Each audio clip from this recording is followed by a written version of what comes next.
ਵਾਹਿਗੁਰੂ ਜੀ ਕਾ ਖਾਲਸਾ, ਵਾਹਿਗੁਰੂ ਜੀ ਕੀ ਫਤਿਹ। ਅੱਜ ਇੱਕ ਬਹੁਤ ਹੀ ਇਤਿਹਾਸਿਕ ਦਿਨ ਹੈ।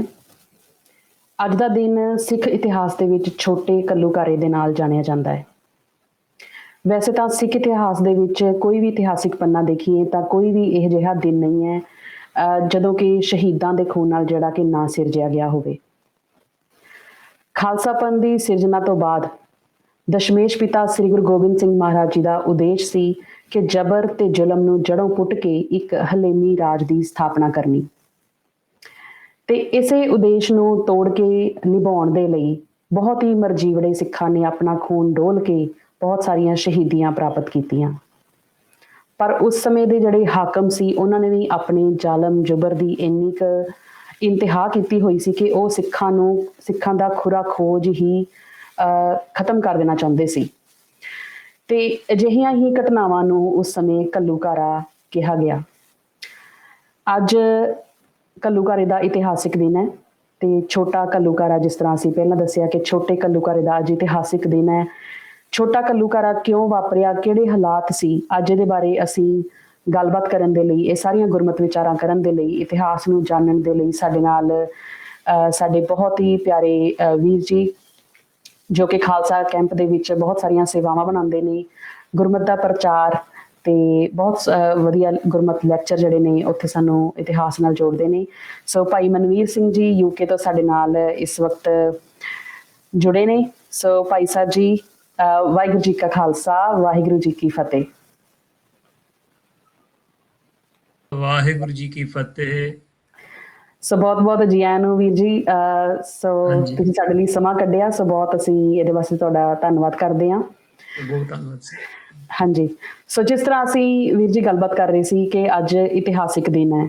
ਸੋ ਪਹਿਲਾਂ ਤੇ ਬੜੀ ਇੱਕ ਦੇਖਣ ਨੂੰ ਮੈਨੂੰ ਥੋੜਾ ਜਿਹਾ ਅੱਜ ਬੜਾ ਅਜੀਬ ਲੱਗਿਆ ਕਿ ਇੰਨਾ ਵੱਡਾ ਇਤਿਹਾਸ ਦਾ ਅੱਜ ਜਿਹੜਾ ਪੰਨਾ ਅਸੀਂ ਕਹਿ ਸਕਦੇ ਹਾਂ ਕਿ ਜਿਹਦੇ ਵਿੱਚ ਬੇਅੰਤ ਹਜ਼ਾਰਾਂ ਜਿਹੜੇ ਸਿੱਖ ਜਿਹੜੇ ਮਰਜੀਵੜੇ ਸਾਡੇ ਸ਼ਹੀਦ ਹੋਏ। ਪਰ ਇਸ ਤਰ੍ਹਾਂ ਲੱਗ ਰਿਹਾ ਸੀ ਜਿਵੇਂ ਅੱਜ ਜਦੋਂ ਸੋਸ਼ਲ ਮੀਡੀਆ ਮੈਂ ਦੇਖ ਰਹੀ ਸੀ ਤੇ ਜ਼ਿਆਦਾ ਕਿਸੇ ਲੱਗ ਰਿਹਾ ਸੀ ਕਿ ਜ਼ਿਆਦਾ ਦੇ ਬਾਰੇ ਕੋਈ ਪੋਸਟ ਸ਼ੇਅਰ ਵੀ ਨਹੀਂ ਹੋ ਰਹੀ ਸੀ, ਨਾ ਹੀ ਕੋਈ TV ਚੈਨਲਾਂ ਦੇ ਕੋਈ ਇਹਦੇ ਬਾਰੇ ਇਤਿਹਾਸਿਕ ਜਿਹੜਾ ਜ਼ਿਆਦਾ ਪੱਖ ਦਿਖਾਇਆ ਗਿਆ। ਸੋ ਬੜਾ ਮਨ ਨੂੰ ਥੋੜਾ ਜਿਹਾ ਠੇਸ ਵੀ ਲੱਗੀ ਕਿ ਅਸੀਂ ਅਜਿਹੇ ਜਿਹੜੇ ਇਤਿਹਾਸਿਕ ਦਿਨ ਆ ਉਹ ਭੁੱਲ ਜਾਂਦੇ ਹੈਗੇ ਆ। ਤੇ ਪਰ ਚਲੋ ਅਸੀਂ ਮੌਕਾ ਮਿਲਿਆ, ਜਿੰਨੀ ਅਸੀਂ ਕੋਸ਼ਿਸ਼ ਹੋ ਸਕਦੀ ਹੈ ਅਸੀਂ ਕੋਸ਼ਿਸ਼ ਕਰਦੇ ਹਾਂ ਕਿ ਤੁਹਾਡੇ ਨਾਲ ਅਸੀਂ ਜੁੜ ਕੇ ਤੇ ਇਹਦੇ ਬਾਰੇ ਵਿਚਾਰ ਜਿਹੜੇ ਅੱਜ ਕਰਾਂਗੇ। ਜੀ ਜੀ, ਸੋ ਸਭ ਤੋਂ ਪਹਿਲਾਂ ਭਾਈ ਸਾਹਿਬ ਸਾਨੂੰ ਦੱਸੋ ਕਿ ਘੱਲੂਘਾਰਾ ਜਿਹੜਾ ਸ਼ਬਦ ਹੈ ਇਹਦੇ ਬਾਰੇ ਦੱਸੋ ਕਿ ਇਹਦਾ ਕੀ ਮਤਲਬ ਹੈ ਤੇ ਕਿਵੇਂ ਸਿੱਖ ਇਤਿਹਾਸ ਦੇ ਵਿੱਚ ਜਿਹੜੇ ਘੱਲੂਘਾਰੇ ਦੀ ਸ਼ੁਰੂਆਤ ਕਦੋਂ ਹੋਈ। ਹਾਂਜੀ ਭੈਣ ਜੀ, ਸਾਰੀ ਸੰਗਤਾਂ ਨੂੰ ਵਾਹਿਗੁਰੂ ਜੀ ਕਾ ਖਾਲਸਾ, ਵਾਹਿਗੁਰੂ ਜੀ ਕੀ ਫਤਿਹ। ਬਹੁਤ ਧੰਨਵਾਦ ਜੇ ਸੋਹਣਾ ਉਪਰਾਲਾ ਕੀਤਾ ਗਿਆ ਘੱਲੂਘਾਰਾ ਦਿਵਸ ਮਨਾਉਣ ਵਾਸਤੇ। ਸੋ ਜਿਹੜਾ ਘੱਲੂਘਾਰਾ ਸ਼ਬਦ ਹੈ, ਘੱਲੂਘਾਰਾ ਦਾ ਮਤਲਬ ਹੈਗਾ ਤਬਾਹੀ ਕਹਿ ਲਓ। ਤਾਂ ਸਿੱਖਾਂ ਦੇ ਕਤਲੇਆਮ ਤਾਂ ਹੁੰਦੇ ਰਹੇ ਆ, ਪਰ ਜਦੋਂ ਇੱਕ ਕੌਮ ਦੀ ਤਬਾਹੀ ਹੁੰਦੀ ਆ, ਇਨ ਪਾਰਟ ਜਾਂ ਇਨਕੰਪਲੀਟ, ਹੋਲੋਕੌਸਟ ਇੰਗਲਿਸ਼ ਵਿੱਚ ਕਹਿੰਦੇ ਆ। ਸੋ ਜਦੋਂ ਪਾਰਟਲੀ ਵੀ ਹੋ ਸਕਦਾ, ਮਤਲਬ ਥੋੜੀ ਤਬਾਹੀ ਜਾਂ ਵੱਡੇ ਪੱਧਰ ਤੇ ਤਬਾਹੀ, ਇਹਨੂੰ ਘੱਲੂਘਾਰਾ ਕਿਹਾ ਜਾਂਦਾ ਹੈ। ਸੋ ਇੱਥੇ ਬਹੁਤ ਵੱਡੀ ਗਿਣਤੀ ਜਿਹੜੀ ਸਿੱਖ ਕੌਮ ਦੀ ਸ਼ਹੀਦ ਕੀਤੀ ਗਈ, ਇਸ ਕਰਕੇ ਇਸ ਨੂੰ ਘੱਲੂਘਾਰਾ ਕਿਹਾ ਜਾਂਦਾ ਜੀ। ਜਿੱਥੇ ਉਹ ਸਿੱਖ ਵਸਦੇ ਵੀ ਸੀ ਉਸ ਥਾਵਾਂ ਨੂੰ ਖਤਮ ਕੀਤਾ ਗਿਆ, ਇਸ ਕਰਕੇ ਘੱਲੂਘਾਰਾ ਕਿਹਾ ਜਾਂਦਾ ਜੀ। ਜੀ, ਸੋ ਕਹਿ ਸਕਦੇ ਕਿ ਜਦੋਂ ਸਿੱਖਾਂ ਨੂੰ ਜਿਹੜਾ ਉਹਨਾਂ ਦਾ ਖੁਰਾ ਖੋਜ ਖਤਮ ਕਰਨ ਦੀ ਜਿਹੜੀ ਵਾਰਦਾਤ ਹੈਗੀ ਸੀ ਉਸਨੂੰ ਅਸੀਂ ਘੱਲੂਘਾਰਾ ਅਸੀਂ ਕਹਿ ਸਕਦੇ ਹਾਂ। ਸੋ ਘੱਲੂਘਾਰਾ ਜਿਹੜਾ ਸ਼ਬਦ ਹੈ ਇਹ ਪੰਜਾਬੀ ਦਾ ਸ਼ਬਦ ਹੈ ਜਾਂ ਕੋਈ ਹੋਰ ਕੋਈ ਲੈਂਗੁਏਜ ਦਾ ਸ਼ਬਦ ਹੈ? ਇਹਨੇ ਮੈਨੂੰ ਕੋਈ ਜ਼ਿਆਦਾ ਇਹਦੇ ਚ ਜਾਣਕਾਰੀ ਹੈ ਨਹੀਂ ਭੈਣ ਜੀ ਸ਼ਬਦ ਬਾਰੇ, ਸ਼ਾਇਦ ਤੁਹਾਡੇ ਵਿੱਚ ਜੋ ਕੁਝ ਹੋ ਸਕੇ। ਜੀ, ਸੋ ਜਿੱਥੋਂ ਤੱਕ ਮੈਂ ਥੋੜਾ ਜਿਹਾ ਪੜਿਆ ਤੇ ਸ਼ਬਦ ਜਿਹੜਾ ਹੈ ਅਫਗਾਨੀ ਜਿਹੜਾ ਸ਼ਬਦ ਬੋਲੀ ਨਾਲ ਸੰਬੰਧ ਰੱਖਦਾ ਹੈ। ਇਹਦੇ ਆਖਰੀ ਸ਼ਬਦ ਇਹੀ ਨਹੀਂ ਕਿ ਸਭ ਕੁਝ ਤਬਾਹ ਹੋ ਜਾਣਾ। ਵਾਹਿਗੁਰੂ। ਹਾਂਜੀ, ਤੇ ਵੀਰ ਜੀ ਜਦੋਂ ਅਸੀਂ ਹੁਣ 1746 ਦੇ ਵਿੱਚ ਇਹ ਜਿਹੜੀ ਵਾਕਿਆ ਜਿਹੜਾ ਹੋਇਆ, ਇਤਿਹਾਸਿਕ ਜਿਹੜਾ ਹੋਇਆ ਹੈ, ਤੇ ਕੀ ਕਾਰਨ ਬਣੇ ਕਿ ਜਿਹੜਾ ਛੋਟਾ ਘੱਲੂਘਾਰਾ ਜਿਹੜਾ ਇੱਥੋਂ ਤੱਕ ਪਹੁੰਚੀ, ਇਹ ਜਿਹੜਾ ਸਾਰਾ ਕੁਝ ਇਤਿਹਾਸ ਵਿੱਚ ਇਹ ਦਿਨ ਆਏ। ਸੋ ਕਿਹੜੇ ਕਿਹੜੇ ਪਿਛੋਕੜ ਸੀ ਜਿਹੜੇ ਇਸ ਇਤਿਹਾਸਿਕ ਘਟਨਾ ਦੇ? ਜੀ ਭਾਈ ਜੀ, ਆਪਣੇ ਅਹਿਮਦਾਬਾਦ ਦੇ ਵਿੱਚ ਇੱਕ ਗੁਰਦੁਆਰਾ ਸਾਹਿਬ ਹੈ, ਗੁਰਦੁਆਰਾ ਰੋਹੜੀ ਸਾਹਿਬ ਜੀ। ਸਿੰਘ ਜਿਹੜੇ ਸੀ ਠਹਿਰੇ ਹੋਏ ਸੀ ਤਾਂ ਲੰਗਰ ਪਾਣੀ ਦੀ ਸੇਵਾ ਕਰਦੇ ਸੀ, ਆਪਣੇ ਮਤਲਬ ਸਿੰਘ ਆਪ ਲੰਗਰ ਛਕ ਰਹੇ ਸੀ। ਤਾਂ ਉਸ ਵੇਲੇ ਜਦੋਂ ਜਿਹੜੇ ਖਾਲਸਾ ਲੰਗਰ ਛਕ ਰਿਹਾ ਸੀ ਤਾਂ ਉਸ ਜਗ੍ਹਾ ਦਾ ਜਿਹੜਾ ਹਾਕਮ ਸੀ ਉਹ ਸੀ ਜਸਪਤ ਰਾਏ। ਤਾਂ ਜਿਹੜਾ ਜਸਪਤ ਰਾਏ ਖੱਤਰੀ ਸੀ ਤਾਂ ਜਸਵੰਤ ਰਾਏ ਜਿਹੜਾ ਸੀ ਉਹਨੇ ਜਦੋਂ ਵੇਖਿਆ ਸਿੰਘ ਜਿਹੜੇ ਲੰਗਰ ਬਣਾ ਰਹੇ ਛਕ ਰਹੇ ਆ, ਤਾਂ ਉਹਨੇ ਕ੍ਰੋਧ ਦੇ ਵਿੱਚ ਗੁੱਸੇ ਦੇ ਵਿੱਚ ਆਖਿਆ, ਫੇ ਤੁਸੀਂ ਇੱਥੇ ਕੀ ਕਰ ਰਹੇ ਆ? ਉਹ ਕਹਿੰਦਾ ਅਸੀਂ ਬਸ ਲੰਗਰ ਪਾਣੀ ਛਕ ਰਹੇ ਆ ਤਾਂ ਗਾਹਾਂ ਤੁਰ ਪਉਂਗੇ। ਉਹਨੇ ਹੰਕਾਰ ਦੇ ਵਿੱਚ ਐਸੇ ਬੋਲ ਕਬੋਲ ਬੋਲੇ, he spoke very harshly to the Khalsa, insulted the Khalsa. ਤਾਂ ਉਹ ਕੀ ਬੋਲ ਬੋਲੇ ਸੀ ਪੇ, ਮੈਂ ਤੁਹਾਡੇ ਲੰਬੇ ਲੰਬੇ ਵਾਲਾਂ ਨੂੰ ਮੈਂ ਉਹਨਾਂ ਦੇ ਮੈਂ ਰੱਸੇ ਬਣਵਾ ਦੂੰਗਾ। ਬੜੇ ਭੱਦੀ ਸ਼ਬਦਾਵਲੀ ਨੂੰ ਬੱਦੀ, ਕੇਸਾਂ ਦੇ ਵਾਸਤੇ ਅਪਸ਼ਬਦ ਵਰਤੇ ਗਏ। So he insulted the kesh, the identity of the Khalsa. So ਉਸ ਵੇਲੇ ਜਦੋਂ ਇਹ ਗੱਲ ਹੋਈ ਆ ਕਿ ਖਾਲਸੇ ਨੇ ਫਿਰ ਵੀ ਉਹਨੂੰ ਵਾਰਨਿੰਗ ਦਿੱਤੀ ਵੀ ਤੂੰ ਹਜੇ ਵੀ ਆਪਣੇ ਆਪ ਤੂੰ ਸੁਧਰ ਜਾ, ਪਰ ਨਾ ਸੁਧਰਿਆ ਤਾਂ ਉਹ ਹੋਰ ਬੋਲ ਕਬੋਲ ਗੁਰੂ ਨਾਨਕ ਦੇ ਘਰ ਜਦੋਂ ਬੋਲੇ ਉਹਨੇ, ਤਾਂ ਸਿੱਖਾਂ ਤੋਂ ਨਾ ਬਰਦਾਸ਼ਤ ਹੁੰਦਾ, ਝੜਪ ਹੁੰਦੀ ਆ। ਝੜਪ mean battle happens, battle takes place. ਇਸ ਝੜਪ ਦੇ ਵਿੱਚ ਕੀ ਹੁੰਦਾ ਆ ਕਿ ਭਾਈ ਨਿਬਾਇਆ ਸਿੰਘ ਜੀ ਜਸਵੰਤ ਰਾਏ ਨੂੰ ਖਤਮ ਕਰ ਲੈਂਦੇ ਆ। ਤਾਂ ਹਾਥੀ ਤੇ ਚੜ ਕੇ ਬੜੇ, ਮੈਂ ਦੇਖੋ ਮੈਂ ਸੋਚਦਾ ਵੀ ਕਿੱਦਾਂ ਦੇ ਉਸ ਸਮੇਂ ਦੇ ਸਿੰਘ ਹੋਣਗੇ, ਕਿੱਦਾਂ ਕਿੰਨੇ ਟ੍ਰੇਨਡ ਤੇ ਸਕਿਲਡ ਸਿੰਘ। ਫਿਰ ਉਹ ਨਿਬਾਇਆ ਸਿੰਘ ਹਾਥੀ ਤੇ ਚੜ ਕੇ, ਦੇਖੋ ਹਾਥੀ ਤੇ ਹੰਕਾਰ ਦਾ, ਉਹਨੇ ਬੰਦੂਕ ਵੀ ਸੀ ਹੱਥ ਦੇ ਵਿੱਚ, ਉਹਨੇ ਇਤਿਹਾਸ ਦੱਸਿਆ। ਪਰ ਭਾਈ ਨਿਬਾਇਆ ਸਿੰਘ ਹਾਥੀ ਦੇ ਪਿੱਛੋਂ ਪੂਛ ਤੋਂ ਫੜ ਕੇ ਤੇ ਪਿੱਛੋਂ ਪਰ ਚੜ ਕੇ ਤਾਂ ਜਸਵੰਤ ਰਾਏ ਦੇ ਸਿਰ ਵੱਢ ਦਿੱਤਾ ਸੀ। ਤਾਂ ਉਸ ਝੜਪ ਦੇ ਖਾਲਸੇ ਦੀ ਜਿੱਤ ਹੋਈ। ਪਰ ਬੇਸ਼ੱਕ ਖਾਲਸੇ ਦੀ ਜਿੱਤ ਹੋਈ, ਜਦੋਂ ਲਾਹੌਰ ਦਰਬਾਰ ਵਿੱਚ ਇਹ ਗੱਲ ਪਤਾ ਲੱਗਦੀ ਆ ਤਾਂ ਉਹਦਾ ਭਰਾ ਇੱਕ ਦਰਬਾਰੀ ਸੀ। ਦਰਬਾਰੀ means he was a courtier of ਸੀ ਯਹੀਆ ਖਾਨ। ਯਹੀਆ ਖਾਨ ਸੀ ਜ਼ਕਰੀਆ ਖਾਨ ਦਾ ਬੇਟਾ। ਤਾਂ ਯਹੀਆ ਖਾਨ ਦੇ ਦਰਬਾਰ ਦੇ ਵਿੱਚ ਜਦੋਂ ਇਹ ਗੱਲ ਹੋਈ ਤਾਂ ਉਸ ਸਮੇਂ ਸੀ ਲਖਪਤ ਰਾਏ। ਲਖਪਤ ਰਾਏ ਕਹਿੰਦਾ ਫਿਰ ਉਹਨੇ ਆਪਣੇ ਕ੍ਰੋਧ ਦੇ ਵਿੱਚ, ਗੁੱਸੇ ਦੇ ਵਿੱਚ, ਐਂਗਰ, ਉਹਨੇ ਕਹਿ ਦਿੱਤਾ ਨਫ਼ਰਤ ਭਾਵਨਾ ਦੇ ਵਿੱਚ, ਫਿਰ ਜੇ ਇੱਕ ਖੱਤਰੀ ਨਾਨਕ ਨੇ ਧਰਮ ਸ਼ੁਰੂ ਕੀਤਾ ਸੀ ਤਾਂ ਮੈਂ ਕਿਹਾ ਖੱਤਰੀ ਲਖਪਤ ਰਾਏ ਹੋ ਕੇ ਤਾਂ ਮੈਂ ਇੱਕ ਧਰਮ ਨੂੰ ਖਤਮ ਕਰ ਦੂੰਗਾ। So Guru Nanak as a Khatri, born in a family of Khatri, started this religion, finish off as a Khatri. So ਇੱਥੋਂ ਸ਼ੁਰੂ ਹੁੰਦਾ ਭੈਣ ਜੀ। ਹਾਂਜੀ, ਸੋ ਬੜੀ ਵੱਡੀ ਗੱਲ ਹੈ ਕਿ ਜਿਸ ਤਰ੍ਹਾਂ ਤੁਸੀਂ ਦੱਸਿਆ ਕਿ ਖੱਤਰੀ ਖਾਨਦਾਨ ਦੇ ਵਿੱਚ ਜਿਸ ਤਰ੍ਹਾਂ ਗੁਰੂ ਨਾਨਕ ਸਾਹਿਬ ਨੇ ਇੱਕ ਪੰਥ ਚਲਾਇਆ ਸੀ, ਤੇ ਖੱਤਰੀ ਜਿਹੜਾ ਲਖਪਤ ਰਾਏ ਉਹ ਕਹਿ ਰਿਹਾ ਕਿ ਮੈਂ ਇਸ ਪੰਥ ਦਾ ਖੁਰਾ ਖੋਜ ਜਿਹੜਾ ਮਿਟਾ ਦਾਂਗਾ। ਬਿਲਕੁਲ। ਹੁਣ ਸੋਚਣ ਦੀ ਗੱਲ ਹੈ, ਵੈਸੇ ਇੱਥੇ ਯਹੀਆ ਖਾਨ ਦੀ ਗੱਲ ਕਹਿ ਰਿਹਾ, ਇੱਥੇ ਜਸਵੰਤ ਰਾਏ ਕਹਿ ਰਿਹਾ। ਤਾਂ ਰਾਜ ਹੈਗਾ ਆ ਮੁਗਲਾਂ ਦਾ, ਪਰ ਜਿਹੜਾ ਗੱਲ ਭੜਕਾਉਣ ਵਾਲਾ ਆ ਉਹ ਹੈਗਾ ਉਹ ਜਸਵੰਤ ਰਾਏ, ਲਖਪਤ ਰਾਏ। ਇੱਥੇ ਤਾਂ ਲਖਪਤ ਰਾਏ ਉਹ ਭੜਕਾ ਰਿਹਾ, ਹੀ ਇਜ਼ ਪ੍ਰੋਵੋਕਿੰਗ ਯਹੀਆ ਖਾਨ। ਫਿਰ ਇਹ ਸਿੱਖਾਂ ਤੇ ਤੁਸੀਂ ਇਹਨਾਂ ਤੇ ਹੁਣ ਐਕਸ਼ਨ ਲਓ, ਜਿੰਨਾ ਚਿਰ ਦਾ ਸਿੱਖ ਖਤਮ ਨਹੀਂ ਹੁੰਦੇ ਮੈਂ ਖੁਸ਼ ਨਹੀਂ ਹੋਊਗਾ। ਉਸ ਸਮੇਂ ਦੇ ਵਿੱਚ ਇਮੀਡੀਏਟਲੀ ਉਹ ਦ ਸਿੱਖਸ ਆਫ ਲਾਹੌਰ, ਜਿੰਨੇ ਵੀ ਸਿੱਖ ਲਾਹੌਰ ਦੇ ਵਿੱਚ ਉਹ ਗ੍ਰਿਫਤਾਰ ਕੀਤੇ ਗਏ ਸੀ, ਤਾਂ ਪਹਿਲਾਂ ਲਾਹੌਰ ਦੇ ਸਿੱਖਾਂ ਨੂੰ ਸ਼ਹੀਦ ਕੀਤਾ ਗਿਆ। ਪਰ ਜਿੱਥੇ ਘੱਲੂਘਾਰਾ, ਸੋ ਇਹ ਘੱਲੂਘਾਰਾ ਭੈਣ ਜੀ ਇੱਕ ਦਿਨ ਦਾ ਨਹੀਂ, ਇਸ over I would say several 2 ਮਹੀਨਿਆਂ ਦੇ ਵਿੱਚ ਹੋਏ ਸੀ, ਮਈ ਤੇ ਜੂਨ ਇੰਗਲਿਸ਼ ਕੈਲੰਡਰ ਦੇ ਹਿਸਾਬ ਨਾਲ। ਸੋ ਓਵਰ 2 ਮਹੀਨਿਆਂ ਦੇ ਟਾਈਮ ਪੀਰੀਅਡ ਵਿੱਚ ਇਹ ਘੱਲੂਘਾਰਾ ਵਾਪਰਦਾ ਜੀ। ਸੋ ਕਹਿ ਸਕਦੇ ਜੋ ਤੁਸੀਂ ਇਤਿਹਾਸਿਕ ਪੱਖ ਦੱਸ ਰਹੇ ਹੋ ਕਿ ਜਸਵੰਤ ਰਾਏ ਦਾ ਜਿਹੜਾ ਕਤਲ ਹੁੰਦਾ ਹੈ, ਜਸਵੰਤ ਰਾਏ ਨੂੰ ਜਦੋਂ ਮਾਰ ਦਿੱਤਾ ਜਾਂਦਾ ਹੈ ਤਾਂ ਉਹਦਾ ਜਿਹੜਾ ਇੱਕ ਤਰ੍ਹਾਂ ਦਾ ਬਦਲਾ ਜਿਹੜਾ ਹੈ ਉਹ ਲਖਪਤ ਰਾਏ ਲੈਣ ਦੇ ਲਈ ਇਹ ਜਿਹੜਾ ਅੱਗੇ ਜਿਹੜਾ ਸਟੈਪ ਲੈਂਦਾ ਤੇ ਉਹ ਘੱਲੂਘਾਰੇ ਦੇ ਵਿੱਚ ਉਹ ਜਾ ਕੇ ਤਬਦੀਲ ਹੁੰਦਾ ਹੈ। ਹਾਂਜੀ, ਬਿਲਕੁਲ ਜੀ। ਠੀਕ ਹੈ ਜੀ। ਤੇ ਭਾਈ ਨਿਬਾਹੂ ਸਿੰਘ ਤੁਸੀਂ ਦੱਸਿਆ ਕਿ ਭਾਈ ਨਿਬਾਹੂ ਸਿੰਘ ਜਿਹੜੇ ਸੀ ਜਿਨ੍ਹਾਂ ਨੇ ਕਿ ਜਸਵੰਤ ਰਾਏ ਨੂੰ ਖਤਮ ਕੀਤਾ ਸੀ, ਤੇ ਬੜੀ ਫੁਰਤੀ ਦੇ ਨਾਲ ਹਾਥੀ ਤੇ ਚੜ੍ਹ ਕੇ ਉਹਨਾਂ ਨੇ ਇਹ ਜਿਹੜੀ ਸੇਵਾ ਨਿਭਾਈ, ਅਸੀਂ ਕਹਿ ਸਕਦੇ ਹੈਗੇ ਹਾਂ। ਬਿਲਕੁਲ ਬਿਲਕੁਲ ਬਿਲਕੁਲ। ਸੋ ਥੋੜਾ ਜਿਹਾ ਇੱਥੇ ਨਾਲ ਅਸੀਂ ਇਹ ਵੀ ਇਤਿਹਾਸ ਦੱਸ ਦਿੰਦੇ ਹਾਂ ਕਿ ਜਸਵੰਤ ਰਾਏ ਦੀ ਜਦੋਂ ਮੌਤ ਦੀ ਖਬਰ ਪਹੁੰਚੀ ਲਖਪਤ ਰਾਏ ਨੂੰ, ਤੇ ਉਸ ਸਮੇਂ ਕਹਿੰਦੇ ਕਿ ਹਾਲਾਤ ਜਿਹੜੇ ਉਹਨੇ ਸਿੱਖਾਂ ਦੇ ਨਾਲ ਬਹੁਤ ਬੁਰਾ ਵਿਵਹਾਰ ਕਰਨਾ ਸ਼ੁਰੂ ਕਰ ਦਿੱਤਾ ਸੀ। ਸੋ ਉਹਦੇ ਬਾਰੇ ਵੀਰ ਜੀ ਥੋੜਾ ਜਿਹਾ ਸਾਨੂੰ ਜ਼ਰੂਰ ਦੱਸੋ ਕਿ ਉਦੋਂ ਕਿਹੋ ਜਿਹੇ ਹਾਲਾਤ ਬਣ ਗਏ ਸੀ ਕਿ ਜਿਹੜਾ ਸਿੱਖਾਂ ਦੇ ਜਿਹੜੇ ਉਸ ਟਾਈਮ ਲਾਹੌਰ ਦੇ ਵਿੱਚ ਜਾਂ ਜਿਹੜੇ ਵੀ ਲਖਪਤ ਰਾਏ ਦੇ ਇਲਾਕੇ ਦੇ ਵਿੱਚ ਸਿੱਖ ਰਹਿੰਦੇ ਸੀ, ਤਾਂ ਉਹਨੇ ਕਿਹੋ ਜਿਹੀਆਂ ਕਸਮਾਂ ਖਾਧੀਆਂ ਤੇ ਹੋਰ ਕੀ ਕੁਛ ਉਹਨੇ ਦੁਰਵਿਹਾਰ ਜਿਹੜਾ ਸਿੱਖਾਂ ਦੇ ਨਾਲ ਕੀਤਾ?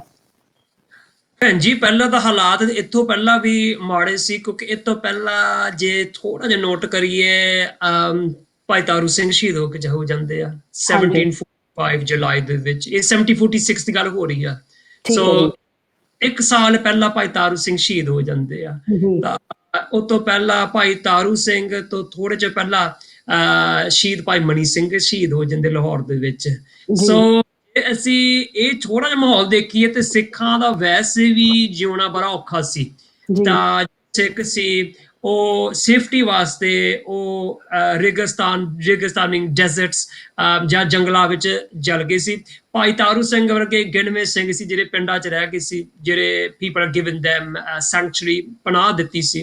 ਜੀ ਜਦੋਂ ਇਹ ਹੁਣ ਜੋ ਆਪ ਜੀ ਦੱਸਦੇ ਆ, ਜਦੋਂ ਇਹ 1746 ਵਿੱਚ ਇਹ ਜਿਹੜੀ ਗੱਲ ਵਾਪਰਦੀ ਆ, ਤਾਂ ਉਸ ਸਮੇਂ ਲਖਪਤ ਰਾਏ ਨੇ ਜਦੋਂ ਸਿੱਖ ਗ੍ਰਿਫਤਾਰ ਕੀਤੇ ਤਾਂ ਉੱਥੇ ਭਾਰੀ ਤਸ਼ੱਦਦ, ਕਿਉਂਕਿ ਉਹ ਲੋਕਾਂ ਨੂੰ ਡਰਾਉਣਾ ਚਾਹੁੰਦਾ ਸੀ। ਫਿਰ ਬਿਲਕੁਲ ਜਿਸ ਤੁਸੀਂ ਵੇਖ ਸਕਦੇ ਆ 84 ਤੋਂ ਬਾਅਦ ਦੇ ਵਿੱਚ ਇੱਕ ਆਪਰੇਸ਼ਨ ਵੁੱਡਰੋਜ਼ ਹੋਇਆ, ਜਿਸ ਜੀ ਵਿੱਚ ਨੌਜਵਾਨ ਜਿਹਨਾਂ ਦਾ ਕੋਈ ਕਸੂਰ ਨਹੀਂ ਸੀ, ਹੂੰ ਇਨੋਸੈਂਟ ਬੰਦੇ ਸੀ, ਨੌਜਵਾਨ 15 ਸਾਲ, ਗਾਰਡੀਅਨ ਨਿਊਜ਼ਪੇਪਰ ਇੰਗਲੈਂਡ ਦੀ ਦੱਸਦੀ ਆ 15 years to 35, 15 ਤੋਂ 35 ਸਾਲ ਦੀ ਉਮਰ ਦੇ, ਉਹਨਾਂ ਨੂੰ ਪਿੰਡਾਂ ਦੇ ਸੱਤ ਵਿੱਚ ਲਿਆ ਕੇ ਅੰਮ੍ਰਿਤਧਾਰੀ ਨੌਜਵਾਨਾਂ ਨੂੰ ਗੋਲੀ ਮਾਰ ਦਿੱਤੀ ਬਿਨਾਂ ਕਿਸੇ ਕਾਰਨ ਤੋਂ, ਦਹਿਸ਼ਤ ਫੈਲਾਉਣ ਵਾਸਤੇ, ਟੂ ਟੈਰਰਾਈਜ਼ ਜੀ ਦਿਸ। ਇਸੇ ਤਰ੍ਹਾਂ ਲੋਕਾਂ ਨੂੰ ਡਰਾਉਣ ਵਾਸਤੇ ਜੇ ਤੁਸੀਂ ਗੁਰੂ ਖਾਲਸੇ ਬਣੋਗੇ, ਸਿੱਖ ਸੱਜੋਗੇ, ਤੁਸੀਂ ਕਿਸੇ ਕੋ ਹੋਣਗੇ ਤਾਂ ਇਹ ਤੁਹਾਡਾ ਆਹੀ ਨਤੀਜਾ ਹੋਊਗਾ, ਲੋਕਾਂ ਨੂੰ ਡਰਾਉਣ। ਪਰ ਇਹ ਵੀ ਬੜੀ ਇੱਕ ਵਰਖਣ ਗੱਲ ਹੈ ਭੈਣ ਜੀ, ਦੇ ਇੰਨਾ ਡਰਾਇਆ ਧਮਕਾਇਆ, ਇੰਨੇ ਸਿੰਘ ਲਾਹੌਰ ਵਿੱਚ ਸ਼ਹੀਦ ਹੋਏ, ਪਰ ਫਿਰ ਵੀ ਇਹ ਆਮ ਸੰਗਤ, ਆਮ ਲੋਕ, ਸਿੱਖ ਸੱਜੇ ਫਿਰ ਵੀ ਬਿਲਕੁਲ ਖਾਲਸਾ ਅਡੋਲ ਰਿਹਾ। The Khalsa stayed firm in his belief। ਸੋ ਉਹਦੇ ਵਿੱਚ ਨਖਾਸ ਚੌਂਕ ਸੀ, ਬੜਾ ਮਸ਼ਹੂਰ ਸੀ। ਤਾਂ ਜੀ ਨਖਾਸ ਚੌਂਕ ਦੇ ਵਿੱਚ ਉੱਥੇ ਉਹਨਾਂ ਨੂੰ ਬੜੇ ਬੇਰਹਿਮੀ ਨਾਲ ਸਿੱਖਾਂ ਨੂੰ ਚੜਕੀਆਂ ਤੇ, ਚੜਕੀ means troop rotating wheels which people are crushed, ਜਿੱਥੇ ਉਹਨਾਂ ਦੇ ਹੱਡੀਆਂ ਨੂੰ ਕ੍ਰਸ਼ ਕੀਤਾ ਜਾਂਦਾ ਸੀ, ਨਾਲ ਦੇ ਨਾਲ ਉਹਨਾਂ ਦੇ ਬੰਦ ਕੱਟੇ ਜਾਂਦੇ ਸੀ। ਤਾਂ ਹੋਰ ਇਦਾਂ ਦੇ ਜਿਹੜੇ ਤਸੀਹੇ ਤਸ਼ੱਦਦ, ਜੋ ਬੜਾ ਮਤਲਬ ਸੋਚ ਕੇ ਬੰਦਾ ਸੋਚਦਾ ਕਿ ਕਿੱਦਾਂ ਸਿੰਘਾਂ ਨੇ ਇਹ ਤਸੀਹੇ ਉਹਨਾਂ ਨੇ ਬਰਦਾਸ਼ਤ ਕੀਤੇ। ਪਰ ਇੱਕ ਉਹਨਾਂ ਦੀ ਇਹ ਤਾਕਤ ਸੀ, ਉਹ ਗੁਰੂ ਜਪਦੇ, ਬਾਣੀ ਨਾਲ ਜੁੜੇ ਹੋਏ ਸੀ, ਤਾਂ ਉਹ ਆਪਣੇ ਸਿੱਖੀ ਧਰਮ ਵਿੱਚ ਅਡੋਲ ਰਹੇ। ਤਾਂ ਮਹਾਰਾਜ ਨੇ ਉਹਨਾਂ ਨੂੰ ਬਲ ਬਖਸ਼ਿਆ। ਹਾਂਜੀ ਬਿਲਕੁਲ ਬਿਲਕੁਲ, ਬਹੁਤ ਸੋਹਣੀ ਤੁਸੀਂ ਦੱਸਿਆ ਇਤਿਹਾਸ। ਸੋ ਭਾਈ ਸਾਹਿਬ, ਇੱਥੇ ਜਦੋਂ ਥੋੜਾ ਜਿਹਾ ਪਿੱਛੇ ਜਾਂਦੇ ਅਸੀਂ, ਜਦੋਂ ਲਖਪਤ ਰਾਏ ਨੇ ਜਦੋਂ ਇਹ ਬਦਲਾ ਲੈਣ ਦੀ ਸੋਚਦਾ ਹੈ ਉਹ, ਤੇ ਕਹਿੰਦੇ ਨੇ ਕਿ ਉਹਨੇ ਇਹ ਵੀ ਗੱਲ ਕਹੀ ਕਿ ਜਦੋਂ ਤੱਕ ਮੈਂ ਸਿਰ ਤੇ ਜਿਹੜੀ ਪਗੜੀ ਆਪਣੀ ਹੈ ਉਹਨੇ ਉਤਾਰ ਕੇ ਆਪਣੀ ਕਸਮ ਖਾਧੀ ਕਿ ਜਦੋਂ ਤੱਕ ਮੈਂ ਸਿੱਖਾਂ ਦਾ ਖੁਰਾ ਖੋਜ ਨਹੀਂ ਮਿਟਾ ਲਵਾਂਗਾ, ਮੈਂ ਆਪਣੇ ਸਿਰ ਤੇ ਜਿਹੜੀ ਹੈ ਪਗੜੀ ਨਹੀਂ ਮੰਨਾਂਗਾ। ਸੋ ਇਹ ਬਹੁਤ ਵੱਡੀ ਜਿਹੜੀ ਉਸ ਟਾਈਮ ਉਹਨੇ ਇਹ ਜਿਹੜੀ ਕਸਮ ਜਿਹੜੀ ਖਾਧੀ ਸੀ, ਬੜੀ ਵੱਡੀ ਗੱਲ ਸੀ ਉਸ ਟਾਈਮ ਤੇ। ਇਹ ਕਹਿ ਸਕਦੇ ਭੈਣ ਜੀ, ਇਹ ਜਿਹੜੀ ਗੱਲ ਕਹਿਣੀ ਨੇ, ਇੱਕ ਵਾਰੀ ਡਿਟਰਮੀਨੇਸ਼ਨ ਦੀ ਗੱਲ ਆ। ਫਿਰ ਉਹ ਬਿਲਕੁਲ ਆਪਣੇ ਚ ਕੌਨਫੀਡੈਂਸ ਰੱਖਦਾ ਸੀ, ਫਿਰ ਮੈਂ ਪੱਗ ਬੰਨੂਗਾ, ਸਿਰ ਤੇ ਰੱਖੂਗਾ ਤਾਂ ਮੈਂ ਸਿੱਖ ਕੰਮ ਕਰਕੇ। ਇਹ ਵੈਸੇ ਭਾਜੀ ਇੱਕ ਵਾਰੀ ਨਹੀਂ, ਇਤਿਹਾਸ ਵਿੱਚ 3 ਵਾਰੀ ਇਹ ਸਟੇਟਮੈਂਟ ਆ ਚੁੱਕੀ ਆ, ਫਿਰ ਅਸੀਂ ਸਾਡੇ ਖਤਮ ਕਰ ਦਿੱਤੇ। ਚਲੋ ਇੱਕ ਤਾਂ ਇਹ ਸੀ ਲਖਪਤ ਰਾਏ, ਮਾਫ ਕਰਨਾ, ਤੇ ਇੱਕ ਸੀ ਅਬਦਾਲੀ, ਜਿਹਨੂੰ ਦਰਾਨੀ ਵੀ ਕਿਹਾ ਜਾਂਦਾ। ਫਿਰ ਅਸੀਂ ਸਾਰੇ ਗੁਰੂ ਨਾਨਕ ਪੰਥੀਆਂ ਨੂੰ, ਗੁਰੂ ਨਾਨਕ ਮੰਨਣ ਵਾਲਿਆਂ ਨੂੰ ਬਿਲਕੁਲ ਹੀ ਅਸੀਂ ਉਹਨਾਂ ਨੂੰ ਖਤਮ ਕਰ ਦਿੱਤਾ, ਕੋਈ ਛੱਡਣ ਨਹੀਂ ਦਿੱਤੇ, ਕੋਈ ਛੱਡਿਆ ਹੀ ਨਹੀਂ। ਪਰ ਇਹ ਕਿੰਨੀ ਦੇਖੋ ਭੈਣ ਜੀ, ਤੁਸੀਂ ਆਸਟ੍ਰੇਲੀਆ ਚ ਤੇ ਨਿਸ਼ਾਨ ਸਾਹਿਬ ਝੂਲ ਰਹੇ ਆ, 10 ਇੰਗਲੈਂਡ ਤੇ ਨਿਸ਼ਾਨ ਸਾਹਿਬ ਝੂਲ ਰਿਹਾ, ਬੜੀ ਮਾਰ ਦੀ ਕਿਰਪਾ, ਚੜ੍ਹਦੀ ਕਲਾ, ਮਹਾਰਾਜ ਸਿੱਖ ਲੋਕੀ ਬੱਚੇ ਗੁਰਸਿੱਖੀ ਨਾਲ ਜੁੜ ਰਹੇ ਆ। So the Khalsa is flourishing across the world.